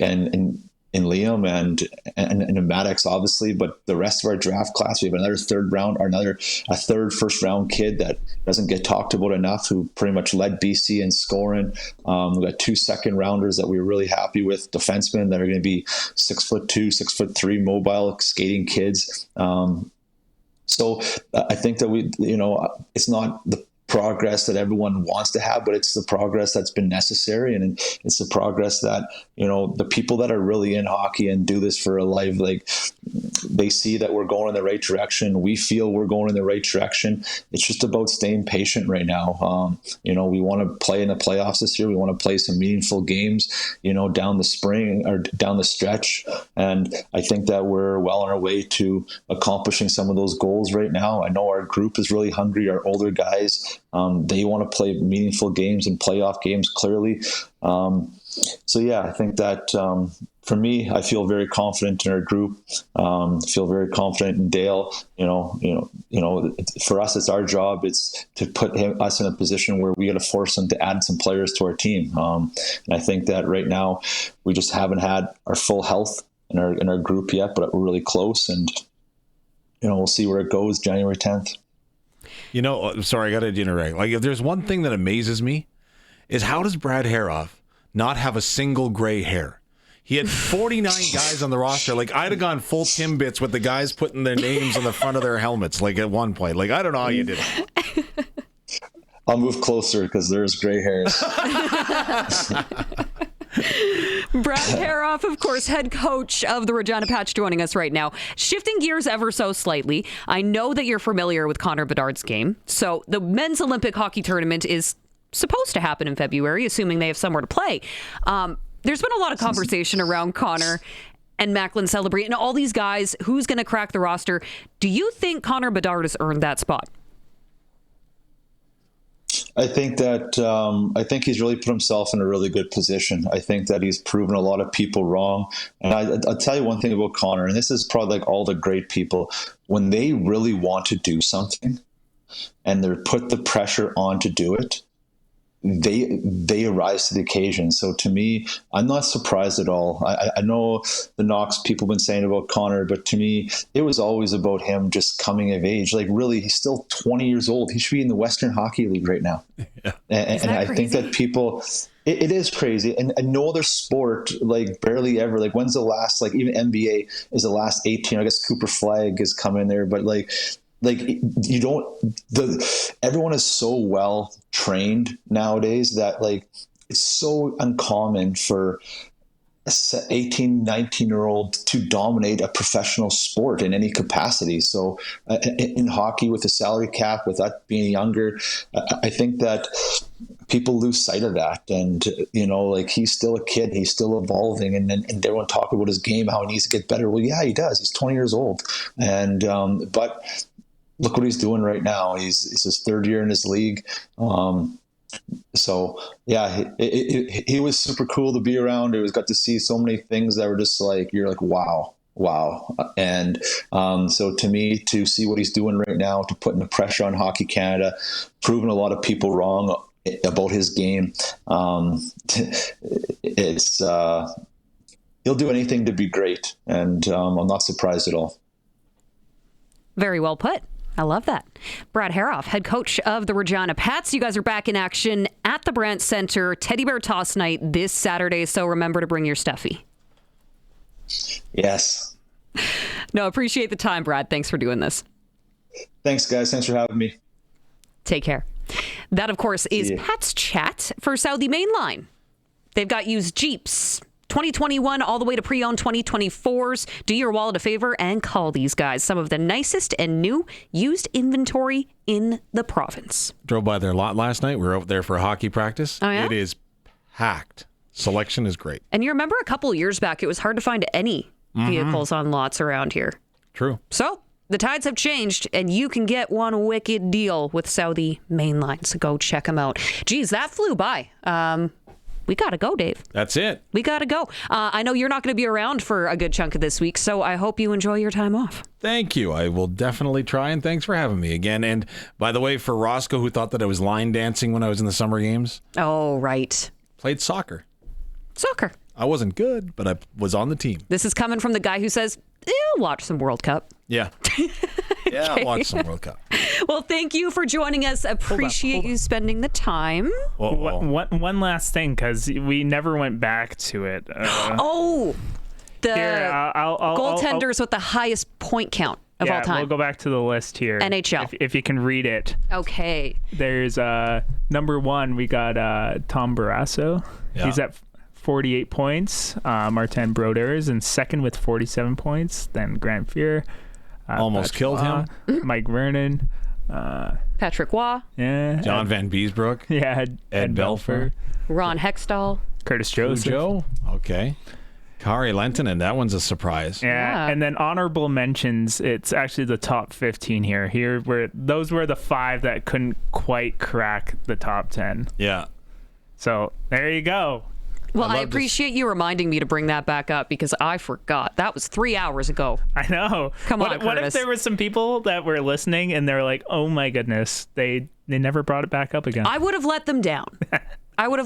So thank you for saving the day, Curtis. Making sure I say his name properly. Now, thank you guys for taking time, being part of the show. This is the Monday edition of the Sports Cage. Barney will be back tomorrow through the rest of the week. Thanks for coming along for the ride. Again, on behalf of Curtis and myself and voice of the Saskatchewan Roughriders, Dave Thomas, to my left, good night from the Century Studio on 12th and Rose. This is the Sports Cage, the home of local sports on 620 CKRM and streaming at sportscage.com.